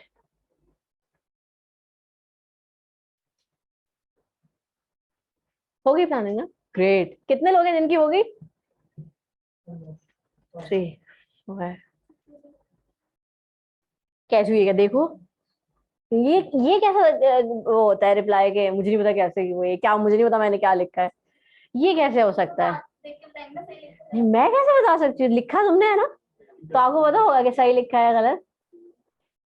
पता है, जिस दिन तुम लोग अपने अंदर इतना कॉन्फिडेंस ले आओगे ना कि जो मैंने लिखा है वो सही लिखा है, और मैं उस चीज को, आप उसे सब ओन करें और आप उसे डिफेंड करें, ठीक है। हाँ, ग्रामेटिकल या लैंग्वेज एरर है वो एक अलग बात है, लेकिन आइडियाज को तो आप सपोर्ट किया करें। इतना इतना आपने अंदर लाए आप, वरना फिर बहुत प्रॉब्लम होगी। कैसे प्रूफ करोगे कि आप सही हैं या गलत? डायग्राम के अंदर डालूं तो नेगेटिव मेरिट के पॉइंट पे क्या करोगे, सिर्फ एक साइड लिखोगे? तो फिर वो कैसे एफिनिटी हुआ? अगर आपने पॉइंट दिया तो आप कोई ना कोई एक तो दूसरा साइड दिखाएंगे ना चीज का। जब कोई किसी भी चीज की बात होती है, फॉर एग्जाम्पल विमेन एम्पावरमेंट, बड़ा ही खून जला देता है ना लोगों का। तो विमेन एम्पावरमेंट पे जब बात होती है, आप देखें कि अगर उसको 70% लोग सपोर्ट करेंगे तो 30% ऐसे भी होंगे। एग्जैक्टली। सो फॉर एग्जाम्पल आपका ही आइडिया जनरेशन जो होगा, जब आप किसी चीज को कहते हैं ये अच्छा है, तो आप कभी भी उसको आइसोलेट करके अच्छा नहीं कहते, आप किसी ना किसी चीज से कंपेयर कर रहे होते हैं, तब आप उसे अच्छा कहते हैं। कंपेयरिंग जरूरी है ना। अब आप कहेंगे ये अच्छा है, तो मैं कहूंगी किससे अच्छा है, तो आप मुझे बताएंगे ना कि कोई एक चीज आपने पहले देखी थी उससे तो बेहतर ही है। ये आपकी हो गई है, क्या नाम है आपका? मुस्तफा। मुस्तफा, आपने क्या किया है, फिशबोन या एफिनिटी? फिशबोन, ठीक है। तो आप मुझे, अच्छा, और किस किसने फिशबोन वाला डायग्राम लिया है? 1 2, अच्छा, मेजोरिटी फिश, आप लोग सबने फिशबोन, एफिनिटी, फिश एफिनिटी, ठीक है। आप एफिनिटी, वेरी गुड। आप एफिनिटी, ठीक है। जिन जिन ने फिशबोन किया है उन सबकी हो गई प्लानिंग? ऑलमोस्ट हो गई ना, ठीक है। चलो अब मुझे ना अपने कॉजेज रीजंस बताना शुरू करें एक एक करके। मैं तीन तीन तीन किए होंगे, तो कोई एक जो आपको स्ट्रांग लग रहा है आप मुझे बताएं। अरे एक एक करके बताओ। इंस्टेंट प्रोग्रेस, उसका रीजन है ठीक है, यानी कि आपने समझे, आपने कॉज बताया है,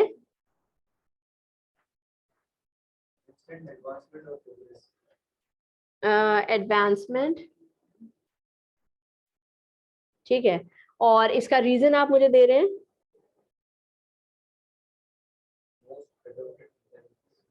मोस्ट एडॉप्टेड इंटेलिजेंस। ठीक है, आप बताएं, कॉज है आपका इन्फ्लुएंसिंग, रीजन, ठीक है, न्यू इन्वेंशंस। ठीक है, एक कॉज और कौन बताएगा? अच्छा ठीक है, कॉज है ह्यूमन रिप्लेसमेंट,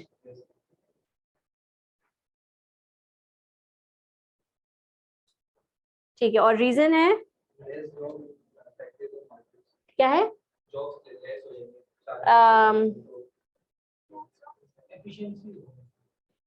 ह्यूमन रिप्लेसमेंट, और आप इसको कह सकते हैं मोर एक्यूरेसी, है ना, ये आप इस तरह से कहेंगे ना।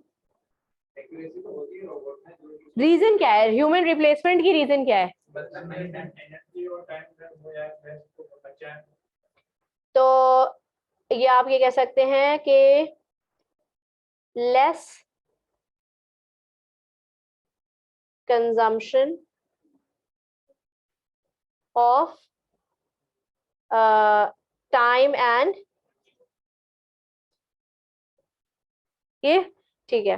अब आप मुझे, जिन जिन ने ये फिशबोन बनाया और ये सारे दिए, अब मुझे बताएं कि ये क्या आर्टिफिशियल इंटेलिजेंस को सपोर्ट करेंगे आप, या आप इसके खिलाफ बात कर रहे हैं? सपोर्ट कर रहे हैं। लास्ट पॉइंट आपको लग रहा है कि सपोर्टिव है? अच्छा, तो सपोर्टिव है, लेकिन आप ह्यूमन रिप्लेसमेंट कर रहे हैं, ठीक है, ह्यूमन रिप्लेसमेंट की जगह आप लिख रहे हैं less consumption of time and energy. अब आप मुझे ये बताएं कि अगर आप सारी बात एक ही सिंप में करेंगे तो आपने नेगेटिव पॉइंट क्या निकाला इस चीज का, इससे होगा क्या दुनिया में?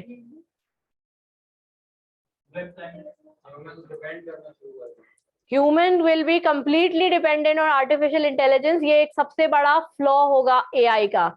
और एक दूसरी चीज, अनएम्प्लॉयमेंट बढ़ जाएगी, और जब अनएम्प्लॉयमेंट बढ़ती है, अभी आप देखें इंडस्ट्रियल रेवोल्यूशन जो आता है उस वो हुआ क्या है, फार्मर्स की जमीन जो है वो कैपिटलिस्ट ने ले ली, उन्होंने वहां मशीन लगाई, अब वही जिनकी पहले जमीनें थी जो बेचारे अपनी जमीन नहीं आते थे, अब वो उन्हीं फैक्ट्रीज में काम कर रहे हैं, ठीक है। फिर उनको लगा कि ये तो बहुत स्लो काम करते हैं, बिल्कुल ही बेकार लोग हैं, इनकी जगह तो मैं मशीन लगा लूं, उन्होंने मशीन लगाई, अपने मजदूर कम कर दिए, ठीक है। अब जहां 10 लोग काम कर रहे थे वहां शायद 4 लोग काम कर रहे हैं, क्योंकि वो मशीन ऑपरेट कर रहे हैं, दैट्स इट। तो क्या उन्होंने क्या कर दिया, उन्होंने आपको एक तरह से इकोनॉमिक डाउनफॉल भी दे दिया। किस तरीके से? क्योंकि आपके पास रिसेशन बढ़ गया है, बड़ा है ना रिसेशन, ठीक है, तो ये आपका नेगेटिव पॉइंट में जा सकता है, ठीक है। तो आपका ये ऐसे पूरा तैयार किस तरीके से हो रहा है, आपने शुरू किया बहुत ही इंपॉर्टेंट बात से, ठीक है, क्योंकि दुनिया में ये आप देख रहे हैं, फिर आपने इसको इससे कनेक्ट करके ये भी बताया कि भाई क्योंकि हम इससे इन्फ्लुएंस ही हो रहे हैं, इसीलिए कि न्यू इन्वेंशंस इतनी आ रही है, इतनी एडवांसमेंट, इतनी नई नई चीजें इजाद हो रही हैं कि आपको कंप्लीटली आपका जो ब्रेन है वो अब इसी चीज की तरफ सोच रहा है कि हम हर चीज के लिए, आप देखें ना, वो एक वो देखें, वो छोटा सा वैक्यूम भी आ गया है, वो आपके घर की मासी है, घूमता रहता है, हाँ, आपकी हर घर की वो एक वन टाइम इन्वेस्टमेंट है। आप ये जो मासियों का प्रॉब्लम है ना, ये खत्म हो जाएगा घरों से, आप सिर्फ वो ले लें, और and that's not even expensive, I have seen that, यहाँ किसी स्टोर में भी मैंने देखा था, बहुत ज्यादा एक्सपेंसिव नहीं है और अच्छी खासी सफाई है, वो कोनों में घुस घुस के भी पोछा और झाड़ू लगा देगा, जो मासी नहीं करती, राइट। तो एक तरह की आपके पास आर्टिफिशियल मेड है ये, ठीक है। तो ये एक तरह की आपको क्या कर रहा है, या आपको इन्वेंशन ने इन्फ्लुएंस किया है ना, तो आप फौरन सोचेंगे इसके बारे में। लेकिन एक तरह से आप क्या कर रहे हैं, आप पॉवर्टी और इंक्रीज नहीं कर रहे, वो मासी जो बेचारी आके काम कर रही है आपके घर में, उसका घर आपके काम से चल रहा है, आपने उसका काम ले लिया, अब वो क्या करेगी, ऑब्वियसली इसके पास काम नहीं है। और ये वो स्किल्ड वर्कर्स होंगे जो पढ़े लिखे नहीं है, जैसे आप सब हैं, आप लोग सब प्रिविलेज्ड हैं, किस तरीके से आप लोग पढ़ रहे हैं, अगर आपको एक जॉब नहीं मिली तो आप कोई और तरह की जॉब कर सकते हैं, आप ऑनलाइन पे भी काम कर सकते हैं, क्योंकि आप लोगों की नॉलेज है, आप ये चीजें यूज करते हैं। वो लोग जिनको सिर्फ स्किल्स पे जो डिपेंडेंट है, वो क्या करेंगे? कुछ भी नहीं करेंगे, क्योंकि उनकी तो वही स्किल्स थी, उसकी जगह आपने मशीन रख दी, अब वो बेचारा तो ऐसे ही खड़ा है, उसको कुछ नहीं आता, राइट। और आपका मुल्क इतना अच्छा नहीं है कि आप उनको कोई नई स्किल सिखाने के लिए पैसा खर्च करेंगे, राइट। जैसे ये जो टॉपिक था हमने इसके सपोर्ट में पूरा फिश बोन बना दी, हाँ हाँ, हम इसके अगेंस्ट भी बना सकते हैं पूरी फिश बोन आप इसके अगेंस्ट बना सकते हैं, और उसमें एक कोई फायदा भी डाल दें ताकि वो बैलेंस हो के आर्ग्यूमेंट बने, ठीक है। यानी कि आप बताएं कि लोग हैं जो इस पे काम कर रहे हैं, क्योंकि ये एक ऐसी फील्ड है कि इसकी एडवांसमेंट रुक नहीं सकती, इसको अवॉइड नहीं किया जा सकता, ठीक है।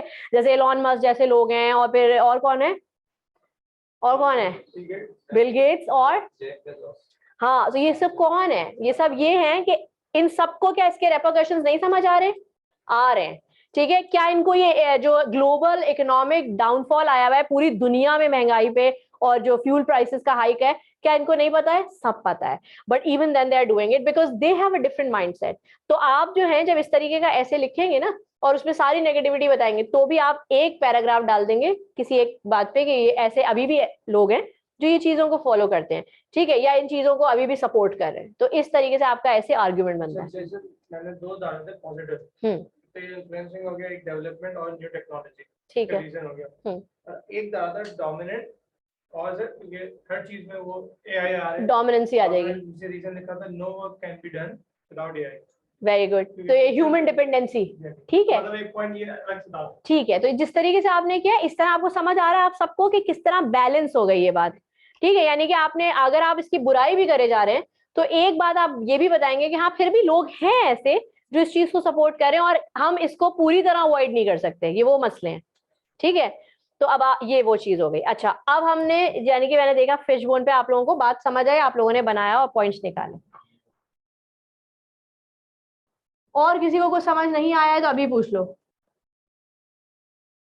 ठीक है, क्योंकि मैं जब टेस्ट दूंगी और उसमें फिर ब्लैंक पेपर आ रहा होगा मेरे पास, तो मैं समझ जाऊंगी कि ये वो लोग हैं जो क्लास में मुझसे नहीं पूछते और पता नहीं क्यों डरते हैं, राइट। अब वो लोग जिन्होंने एफिनिटी का टॉपिक लिया था वो मुझे बताएं कि उनके क्या क्या पॉइंट्स हैं, एक एक करके मैं पूछती हूँ। हाँ ठीक है, डूज एंड डोंट्स हम इसी तरह बना लेते हैं। आप सबने ऐसे किया है? टॉपिक था इन्फ्लुएंसर्स एंड देयर रिस्पॉन्सिबिलिटीज, तो जाहिर है ये डूज एंड डोंट्स जैसा टॉपिक है, ठीक है। क्या उनकी रिस्पॉन्सिबिलिटी है और क्या उन्हें नहीं करना चाहिए, ठीक है। अब आपने डूज एंड डोंट्स तो बता, आप किसकी, अच्छा आप पहले मुझे डूज बताएं, ठीक है। स्प्रेडिंग अवेयरनेस, ठीक है।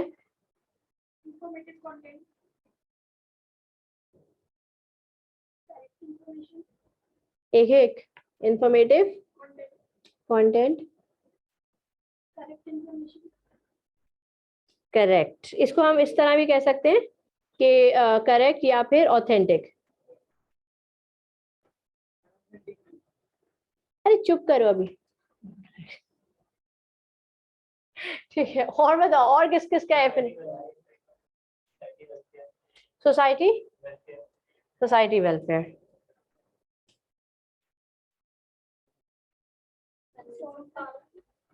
ये क्या है? Does, avoid, avoid foul language. तुम नहीं बोलो, तुमने बोल दिया है, ठीक है। अवॉइड फाउल लैंग्वेज है, प्रोमोटिंग, किसने बोला था? इररेलेवेंट कंटेंट, ठीक है। प्रोमोटिंग, अब ये बड़ा अजीब सी बात है, इररेलेवेंट एक ऐसी चीज है जो आपको नहीं लगता सब्जेक्टिव है? अच्छा आप इन्फ्लुएंसर कौन होता है? ये जो डिफरेंट वीडियोस बना के यूट्यूब पे और टिकटॉक पे और क्या होते हैं, इंस्टाग्राम हो गया, और स्नैक वीडियो भी होता है ना, ये सारी चीजों पे आपके वीडियोस डाल रहे होते हैं। प्रोमोटिंग इररेलेवेंट कंटेंट, अब इररेलेवेंट को ना कोई और वर्ड, इररेलेवेंट भी जनरल वर्ड है, हार्मफुल हो सकता है, ये यहाँ पर आपको कॉन्क्रीट वर्ड देना है, समझ में आ रही है? इररेलेवेंट कॉन्क्रीट नहीं है, क्यों? क्या पता खाने पकाने की वीडियो डाली हो किसी ने, अब तुम लोगों का वो रेलेवेंट लगेगी? तुम लोग तो फॉलो, क्या इररेलेवेंट चीज है, ये कौन करता है, ठीक है। जैसे उस दिन मैंने देखा कि हम लोग ऐसी, आप ही लोग की बात हो रही थी ना, आपसे मेरी बात हुई थी या किसी और क्लास में बात हो रही थी कि हमने ऐसी प्लेफुली गूगल पे देखा कि how to open a fridge, तो उसमें वीडियो डली हुई है, एक आदमी आपको फ्रिज खोलना सिखा रहा है, फ्रिज बंद करना सिखा रहा है, ये सारी चीजें। तो इट मीन ये इसमें हंसने की कोई बात नहीं है, ये बेसिकली क्या है, Google is a source of information. उन्होंने जब ये बात इतनी बड़ी क्लेम की है गूगल वालों ने, तो उन्होंने इस चीज पे उतर के दिखाया है कि हाँ भाई आपको जो इंफॉर्मेशन चाहिए you will get it from Google, so if you right that you will get it. ठीक है, अब यहाँ जब आप इररेलेवेंट कहते हैं, अब आप बताएं फ्रिज खोलने की वीडियो हमारे लिए रेलेवेंट है, लेकिन क्या उस बंदे के लिए रेलेवेंट है जिसने पहली बार फ्रिज देखा हो? राइट है ना, हंसने की जरूरत नहीं है, बहुत से लोग होते हैं जो नहीं होते हैं इतने प्रिविलेज। तौबा करो अजीब से लोग, तुम लोग हंस कैसे रहे हो यार, लाइक आप में से कितने लोग हैं जो क्या कहते हैं टेस्ला में बैठे हैं?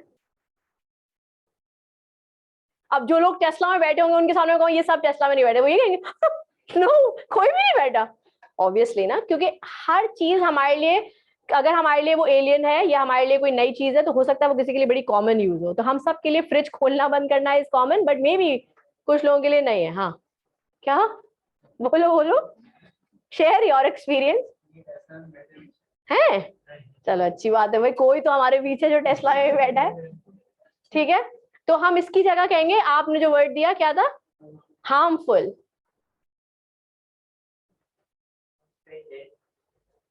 क्या चीज, हाँ वेरी गुड, स्प्रेडिंग हेट। ठीक है, ये एक वर्ड स्ट्रॉन्ग है, इसमें बहुत सारी चीजें आ जाती हैं, फेक न्यूज, र्यूमर्स। ठीक है वेरी गुड। अच्छा अब आप अब मैं देखती हूँ यहाँ पे एक्सप्लॉइटिंग यंग माइंड्स। ठीक है, अब आप देखिए यहाँ पे तो कुछ अजीब सा सीन चल रहा है, 1 2 3 4 1 2 3 4 5। ठीक है, तो यानी कि आपने क्या देखा कि इन्फ्लुएंसर्स एंड देयर रिस्पॉन्सिबिलिटीज में आपने ज्यादा चीजें आप उनको इंस्ट्रक्ट कर रहे हैं जो आपको उनके अंदर नेगेटिव दिख रही हैं। ठीक है, तो इसका मतलब क्या है कि आप इन्फ्लुएंसर्स को सपोर्ट कर रहे हैं या नहीं, you people are not supporting them. ठीक है, आप किसी इन्फ्लुएंसर को सपोर्ट, यहाँ कोई है ऐसा इन्फ्लुएंसर, कोई टिकटॉक नहीं बनाता, नहीं कोई भी नहीं बनाता। हाँ अल्हम्दुलिल्लाह, देखो यानी कि ये तो स्ट्रॉन्ग सपोर्टर हैं कि ये इनकी रिस्पॉन्सिबिलिटी क्या होनी चाहिए।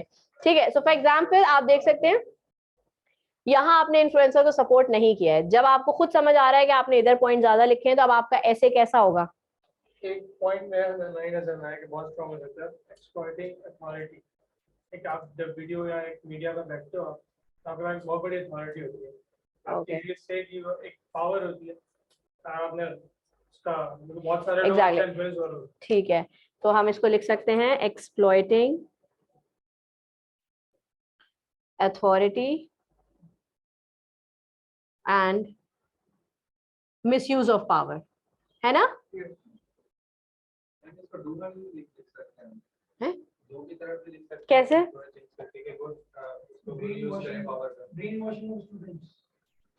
क्या करें हैं, क्या था सॉरी दोबारा से बोलो। सिर्फ स्टूडेंट्स, यंगस्टर्स की तरह, स्टूडेंट्स को क्यों आए, एक डोमेन में क्यों आ रहे हो, यंगस्टर्स। ठीक है, तो ये कर लें यंग माइंड्स। ठीक है, अच्छा चलो ये हो गया।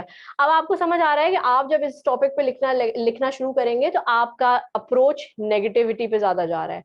ठीक है, तो आपका ऐसे जो होगा वो इसमें से किसी स्ट्रॉन्ग पॉइंट को लेके स्टार्ट करे होगा। ठीक है, अब वो कुछ भी हो सकता है, कुछ लोगों को लगेगा कि आई थिंक यहाँ से स्टार्ट करें, this is the main point, और फिर हम इससे कनेक्ट कर जाएं सारी चीजों को। ठीक है, कुछ लोगों को लगेगा कि जो सिर्फ हार्मफुल कंटेंट को फोकस कर रहे हैं वो इससे शुरू करेंगे और उसके बाद फिर वो स्प्रेडिंग हेट पे आएंगे, रूमर्स पे आएंगे, यंग माइंड्स को कैसे वो इन्फ्लुएंस कर रहे हैं और किस तरीके से उनके साथ उनका मिसयूज कर रहे हैं, ये सारी चीजें आ जाएंगी। ठीक है, तो आप इस तरीके से करके ये कर रहे हैं, अब आपको समझ आ रहा है। और इसमें से आप ये कर सकते हैं कि एंड यानी कि कंक्लूजन में आप लिख सकते हैं कि उनको क्या करना चाहिए, और वो आप ये इनमें से कुछ भी बता सकते हैं कि उनकी असल रिस्पॉन्सिबिलिटी होती है सोशल वेलफेयर, क्योंकि वो एक ऐसे प्लेटफॉर्म पे है जहां उन्हें मिलियंस ऑफ व्यूअर्स देख रहे हैं, तो उनकी क्या रिस्पॉन्सिबिलिटी है, कोई ऐसा मैसेज दें जो कंस्ट्रक्टिव हो, प्रोग्रेसिव हो, या प्रोडक्टिव हो, यानी कि कुछ ना कुछ आप सीखें उनकी वीडियो से। ऐसा ना हो कि वो बिल्कुल ही आपके लिए बस सोर्स ऑफ एंटरटेनमेंट है या सोर्स ऑफ हार्म है।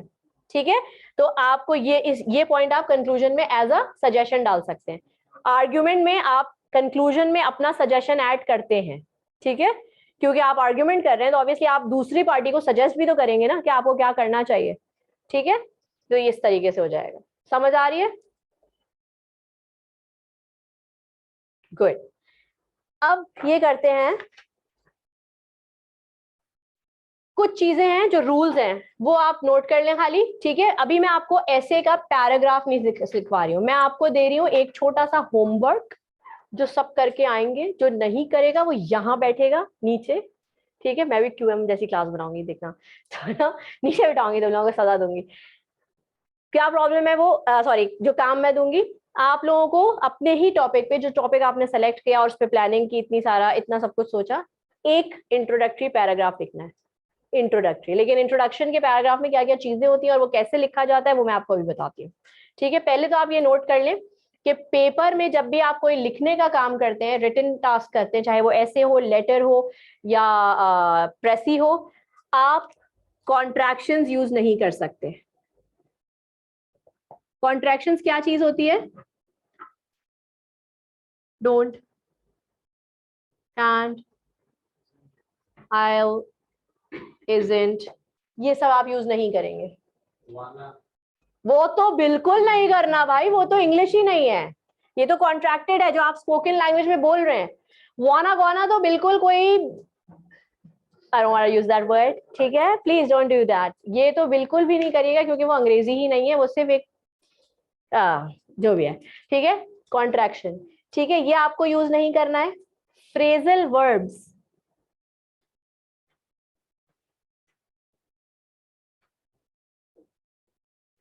फ्रेजल वर्ब्स क्या होते हैं, किसी को पता है? जैसे अभी किसने लिखवाया था मुझे यहाँ पर एक, हाँ, इररेलेवेंट। ठीक है, something irrelevant should not be spread, irrelevant content, ये एक तरह का फ्रेजल सेंटेंस है, एक फ्रेज है, एक ऐसा फ्रेज जो जनरल बात कर रहा है।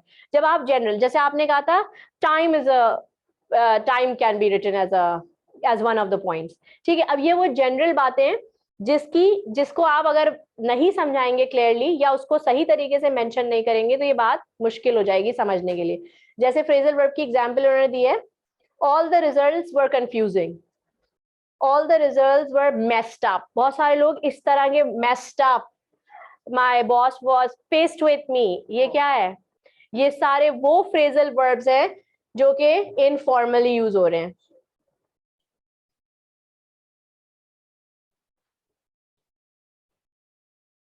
ठीक है, and we planned a hang out. Hang out informal है, कभी भी फॉर्मल एकेडमिक राइटिंग में नहीं होगा। आप वी प्लान्ड अ मीटअप, ठीक है, वी प्लान्ड अ मीटिंग। हाँ, क्या? हैंग आउट कभी भी नहीं, ठीक है, क्योंकि ये सारे इनफॉर्मल है। फिर है she was pleasantly surprise by the offered salary, ये फॉर्मल तरीका है। She was blown away with the offered salary, blown away, ठीक है, आप कह सकते हैं। That was a blasting event, कहते हैं ना हम लोग, तो ब्लास्टिंग इवेंट आप इनफॉर्मली वो बोल सकते हैं, it was a fantastic completely excellent event. आप इस तरीके से फॉर्मली बात करते हैं। फॉर्मल टोन हमेशा बहुत ज्यादा डिसेंट और बहुत ही ज्यादा सोफिस्टिकेटेड वे में की जाती है। ठीक है, कभी भी उसमें हम फ्रेजेस यूज नहीं करते जो हम स्पोकन लैंग्वेज या मूवीज से सीखते हैं। ठीक है, मूवीज में यूजुअली आप बोल रहे होते हैं, डायलॉग्स होते हैं, डायलॉग से हम हमेशा इस तरह की लैंग्वेज सीखते हैं। ये कभी भी पेपर में, एसेज में नहीं यूज करिएगा। तीसरी चीज वही जो अभी आपने गौना वाना कही थी, दैट्स कॉल्ड स्लैंग या कोलोक्वियलिज्म। ठीक है, ये टर्म्स आपको याद करने की जरूरत नहीं, मैं बोल रही हूँ क्योंकि ये तो लैंग्वेज के टर्म्स हैं, ये आपको याद नहीं करें। ठीक है, कोलोक्वियल का मतलब होता है कोई भी लैंग्वेज का गंदा वर्जन, जैसे कि उर्दू का सबसे खराब वर्जन वो है जो तुम लोग बोलते हो और जो मुझे भी आ गया है तुम ही लोगों की वजह से पढ़ा पढ़ा के, राइट। ठीक है, सो ये सारा, ये जो हम आम दोस्तों में जो आप लोग बात कर रहे होते हैं, तो जो लैंग्वेज आपको लगता है वो आप बहुत ही अच्छी उर्दू बोल रहे हैं, नहीं, वो उर्दू नहीं है, दैट्स स्लैंग, दैट्स कोलोक्वियलिज्म। यानी कि जब आपने कभी देखा है कि आप किसी ऐसे रोड पे चलते हुए बेचारे बच्चे से बात करें जो कि भीख मांग रहे होते हैं, तो वो किस तरह की जबान में बात करते हैं, बात वो भी उर्दू में कर रहे होते हैं, वो भी आपको अपनी बात समझाएंगे, लेकिन क्या उनके जुमले, क्या उनके अल्फाज सही होते हैं? नहीं, वो सिर्फ आपको बात समझाने के लिए बोलते हैं, ठीक है ना, उनकी ग्रामर सही होती है, यानी कि उनका कोई भी चीज सही नहीं हो रही होती। ये कोलोक्वियलिज्म है। तो अगर आप उस तरह की लैंग्वेज यहाँ इंग्लिश में लिख रहे होंगे गोना वाना, तो फिर वो आप भी वही कहलाएंगे, ओ माय गॉड ये कौन है, इसने कभी नहीं पढ़ा, ठीक है। फिर एक्टिव पैसिव, ये बहुत इंपॉर्टेंट है। इस हम ऐसे लिखेंगे, तो जब आप कोई भी चीज एक्सप्लेन कर रहे होते हैं, सारी चीजें एक्टिव और प्रेजेंट टेंस में एक्सप्लेन करेंगे आप, ठीक है। जब आप कोई एग्जाम्पल देंगे that this happened with my friend few years back, या this happened in my institute, या कोई एग्जाम्पल जब आप देंगे किसी पुराने इवेंट की, वो पास्ट में होगा, वो पैसिव और पास्ट में हो सकता है, ठीक है। और पैसिव यूजुअली हम जब यूज करते हैं फॉर्मल लैंग्वेज में, जब हम कोई बहुत ही ज्यादा बैड या कोई बहुत ही ज्यादा डिस्टर्बिंग न्यूज देने वाले होते हैं, तो हम पैसिव पहले यूज कर रहे होते हैं। जैसे कि फॉर एग्जाम्पल उन्होंने यहाँ दिया है, रिक्रूटमेंट इज रिस्ट्रिक्टेड। रिक्रूटमेंट होती है हायरिंग। किसी भी जगह आप ये नहीं देखेंगे, यहाँ पे कोई ये नहीं कहता कि आप कहेंगे कि do you have any vacancy, आपको ये नहीं कहेगा नहीं हायरिंग इज रिस्ट्रिक्टेड, ऐसे कभी जवाब आपको नहीं दिया जाएगा, क्योंकि ये बहुत रूड तरीका है। आपको हमेशा ये कहेंगे we can not hire new staff right now, we'll let you know, we'll have your CV and we'll get back to you. इस तरह बात होती है, ये पैसिव तरीका है। इससे आपको बात बुरी है, वैसे वो नहीं कह जोर का झटका धीरे से लगे, that's the way to talk in professional environment.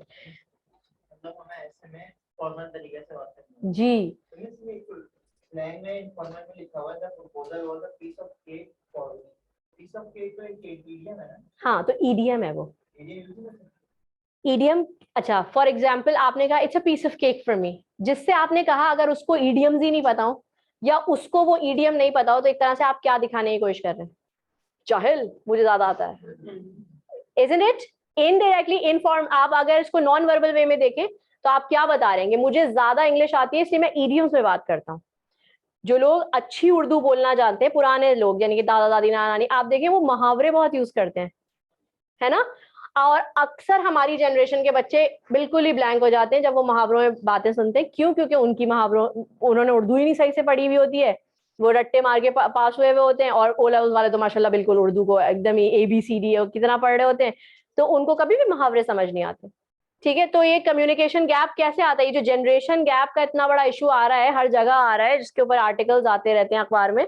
Generation gap है क्या? और आपको पता है जनरेशन गैप से हमारी यंग जनरेशन यानी हमारी यूथ में मेंटल प्रॉब्लम्स आ रहे हैं। जो सुसाइडल केसेस हैं वो जनरेशन गैप क्रिएट कर रही है। कम्युनिकेशन गैप यानी कि हमारे अम्मा अब्बा अपनी बात हमें नहीं कह पा रहे हैं सही तरीके से, क्योंकि वो अपने स्टाइल में बात कर रहे हैं, और हम अपनी बात उन्हें कन्वे नहीं कर पा रहे क्योंकि हमें लग रहा है कि हम जो कहेंगे वो तो उन्हें समझ ही नहीं आ रहा। This is the problem. तो communication is the big thing, that's the main key. ठीक है, तो अब आपको मेरी बात समझ आ रही है? हाँ, क्या कुछ कह रहे हो? समझ आई कि इस वजह से जो है उन्होंने किसी भी इडियोमैटिक एक्सप्रेशन को भी फ्रेजल वर्ब में डाल दिया है और कहा है कि ये यूज नहीं करने आपको। अच्छा, ऐसे में आप ये यूज करते हैं क्यों? क्योंकि ऐसे में कोटेशंस का एक पॉइंट आएगा अभी जब हम इंट्रोडक्शन सीख रहे हैं, ठीक है, तो इसलिए वहां पर आप फ्रेजेस यूज कर सकते हैं। यहां तक बात समझ आ गई कि कॉन्ट्रैक्शन, फ्रेजल वर्ब, स्लैंग्स और एक्टिव पैसिव का डिफरेंस, ये इंपॉर्टेंट चीजें जो आपकी राइटिंग में रिफ्लेक्ट होंगी, ठीक है। अब हम जल्दी से देख लेते हैं कि इंट्रोडक्टरी पैराग्राफ में क्या चीजें होती हैं और आपको इन टॉपिक्स पे इंट्रोडक्शन कैसे लिखना है।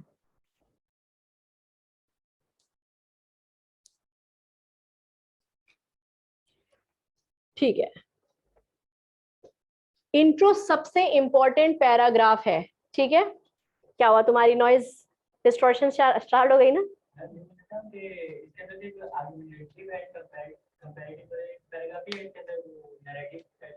नहीं नहीं, नैरेटिव कुछ नहीं है, क्योंकि ये नैरेटिव ऐसे नहीं, स्टोरी नहीं लिखनी है। आप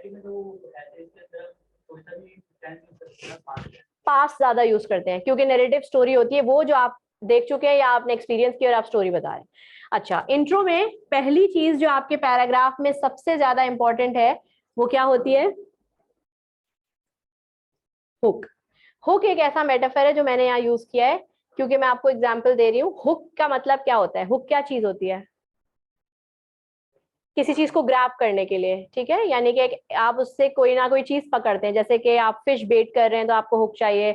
अगर आपको कोई और चीज पकड़नी है, कील, कोई भी चीज, हुक, आप यानी कि आपको हुक जो होता है वो ग्रैबिंग के लिए होता है। तो आपका ऐसे जो है वो इस तरह स्टार्ट होना चाहिए कि उस पर एक ऐसा कोई ऐसा सेंटेंस, कोई ऐसी चीज लिखी हो कि लोग पढ़ना चाहें। ये ना हो कि बिल्कुल ऐसी सीधी सी कोई बात शुरू हो रही है। हुक के कई तरीके हैं, आप अपना ऐसे कई तरीकों से शुरू कर सकते हैं, जैसे कि कोटेशन। कोटेशन अगर आपको अच्छा कोई याद आ रहा है, ठीक है, तो आप कोटेशन डाल के अपने, लेकिन टॉपिक से रेलिवेंट, टॉपिक रिलेटेड कोटेशन हो। अगर बहुत सारे कोटेशन ऐसे होते हैं जो हमें मुंह जबानी याद, जैसे friend in need is a friend in deed, और यही जो इस तरह के इडियोमैटिक कोटेशंस होते हैं, प्रोवर्ब्स, वो आप यहाँ लिख सकते हैं। कोटेशन से आप स्टार्ट करते हैं और फिर आप उसे लिंक कर देंगे किस बात से, जो आपका मेन है। एक और तरीके का हुक होता है जिसको हम कहते हैं फैक्ट।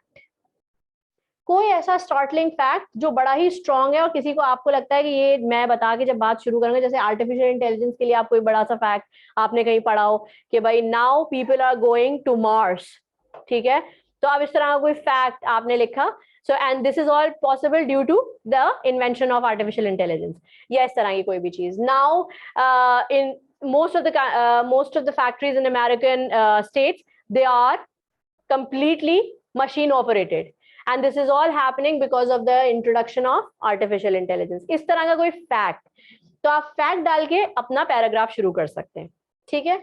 जब आपने ये दो तरीके भी होते हैं, इसके अलावा एक तरीका होता है, वो टॉपिक पे डिपेंड करता है, उसको हम कहते हैं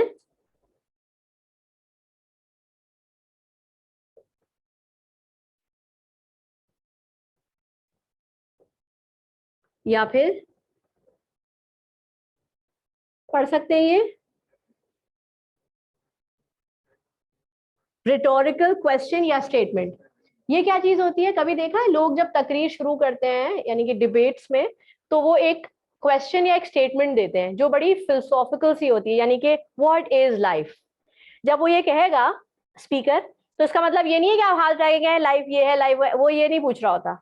वो आपको सिर्फ ये बता रहा होता है कि इस पे सोचना शुरू करो, बिकॉज कि मेरा आज का टॉपिक इसी चीज के ऊपर है, ठीक है। तो आप भी यहाँ पे कह सकते हैं इस तरीके से कि artificial intelligence is eliminating human species. ये एक बड़ा ही रिटोरिकल स्टेटमेंट है। अब आप फौरन सोच में आ जाएंगे, यानी कि अरे कल तक तो मुझे लग रहा था कि रोबोट्स बड़ी अच्छी चीज है, हमारी हेल्प करेंगे लोगों, तो हम अगर ये आ गए तो हम तो मर जाएंगे, या हम तो रहेंगे नहीं पे दुनिया में, बस यही रोग होंगे, राइट। तो ये एक कैसा क्वेश्चन होता है या ये स्टेटमेंट होता है, रिटोरिकल का मतलब ही ये थॉट प्रोवोकिंग, यानी कि आपकी सोच को हिला के आप कुछ दिमाग हिलाता है और आप सोचना शुरू कर देते हैं उस पॉइंट पे, ठीक है। तो आप इस तरह का कोई स्टेटमेंट या क्वेश्चन के साथ भी अपना ऐसे शुरू कर सकते हैं, ठीक है। ये 3 चीजें हो गई।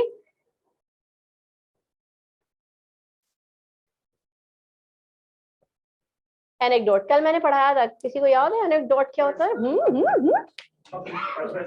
वेरी गुड, पर्सनल एक्सपीरियंस या पर्सनल स्टोरी, ठीक है।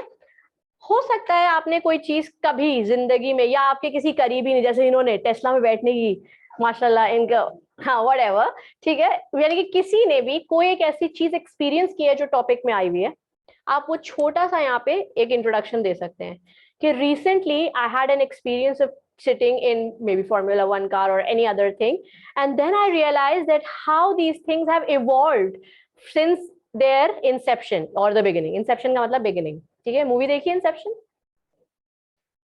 ठीक है, खैर इंसेप्शन एक वर्ड होता है जो बिगिनिंग के लिए यूज हो रहा होता है, ठीक है। तो आप इस तरीके से करके एक स्टोरी स्टार्ट देंगे और फिर आप उसे कनेक्ट कर देते हैं, and that is our future of artificial intelligence. इस तरीके से करके आप बात शुरू करते हैं, ठीक है।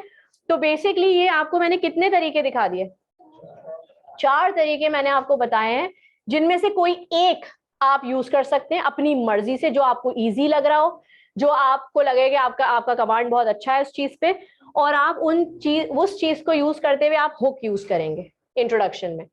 जब आपने एक हुक स्टेटमेंट बना लिया या इंट्रोड्यूस कर दिया टॉपिक, ठीक है, तो आप उस टॉपिक से इस चीज को कनेक्ट करते हैं, जैसे मैंने अभी सारे एग्जाम्पल्स में टॉपिक से कनेक्ट करके दिखाया। जब आप ये कर लेंगे तो दूसरी चीज जो इंट्रोडक्टरी पैराग्राफ में सबसे इंपॉर्टेंट है, जिस पे एग्जामिनर आपको देखेगा और उसी से आपको आधे मार्क्स असाइन कर देगा, थीसिस स्टेटमेंट। थीसिस स्टेटमेंट क्या होती है, कभी किसी ने सुना है ये नाम? कहाँ कहाँ सुना? मैं मास्टर्स किया मैंने तो कहते थे मैं थीसिस ओरिएंटेशन में सुना कि इसी करने के बाद हाँ नहीं नहीं नहीं नहीं नहीं माफी गलत क्वेश्चन पूछ लिया। थीसिस, वो थीसिस डिसर्टेशन होती है, रिसर्च पेपर होता है, सर्वे पेपर होता है, जो आप अपने किसी भी डिग्री या किसी सर्टिफिकेशन के एंड में लिखते हैं, जो एक तरह का आपका फाइनल असाइनमेंट या प्रोजेक्ट होता है, वो नहीं है ये। क्या? हाँ मैं समझ गई, इसीलिए मैंने माफी भी मांगी। Right, thesis statement. Thesis statement basically एक ऐसा स्टेटमेंट होता है जिसके अंदर दो चीजें होती हैं, क्लेम प्लस रीजन। ठीक है, क्लेम क्या होता है? सॉरी, आपका ओपिनियन, जिसे हम एक और वर्ड यूज करके कहते हैं स्टांस। दिख रहा है सबको? अच्छा मैं वो मिटा दूं, फिर वहां लिख देती हूँ।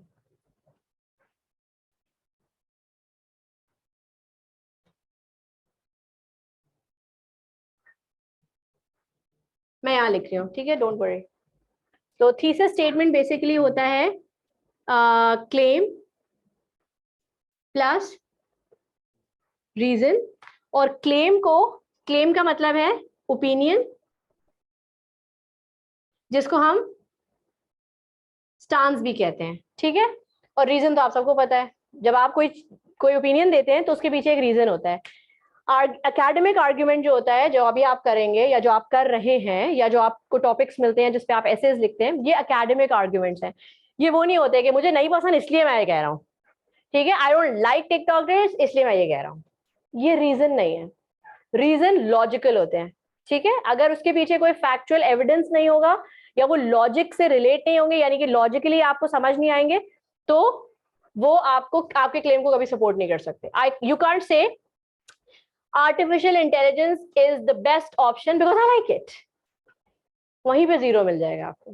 ठीक है, या many people like it, no, logical reasoning होनी चाहिए। ठीक है, तो अगर आप इस चीज को सपोर्ट कर रहे हैं तो आपके क्लेम ओपिनियन में आएगा ये कि ठीक है कि artificial intelligence is a near future, because के बाद जो बात आप करेंगे वो होगी रीजन, वो एक सॉलिड लॉजिकल रीजन होना चाहिए।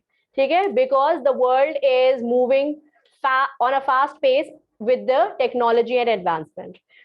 ठीक है, artificial intelligence is going to destroy human existence because it is making everybody dependent on it। ठीक है, ये समझ आ रहा है? इस तरीके से आपका रीजन सॉलिड लॉजिक पे डिपेंड करना चाहिए, अपनी ओपिनियन यानी लाइक्स डिसलाइक्स लव हेट पे नहीं होना चाहिए, राइट? क्योंकि वो कभी भी क्लेम को सपोर्ट नहीं कर पाएगा। ठीक है, अगर आपकी थीसिस स्टेटमेंट में क्लैरिटी है और बात समझ आ जाएगी पढ़ते ही कि आपका जो पूरा ऐसे है वो किसी चीज जिस टॉपिक की बुराई करने वाला है या उसके बारे में कुछ सपोर्टिव आर्ग्यूमेंट करने वाला है, वो चीज आपकी थीसिस स्टेटमेंट क्लियर कर देती है। अगर ये चीज थीसिस स्टेटमेंट से क्लियर नहीं हुई मुझे, मींस आपने इंट्रोडक्शन सही नहीं लिखा है और आपका ऐसे बिल्कुल मेस्ड अप होने वाला है। समझ आ रही है? तो समझे, ये आपकी की है। अगर आप एक अच्छा सक्सेसफुल ऐसे लिखना चाह रहे हैं तो आप ये स्टेटमेंट बहुत क्लियर लिखेंगे जिसमें आपका क्लेम और रीजन है। समझ आ रही है बात? कोई कंफ्यूजन है?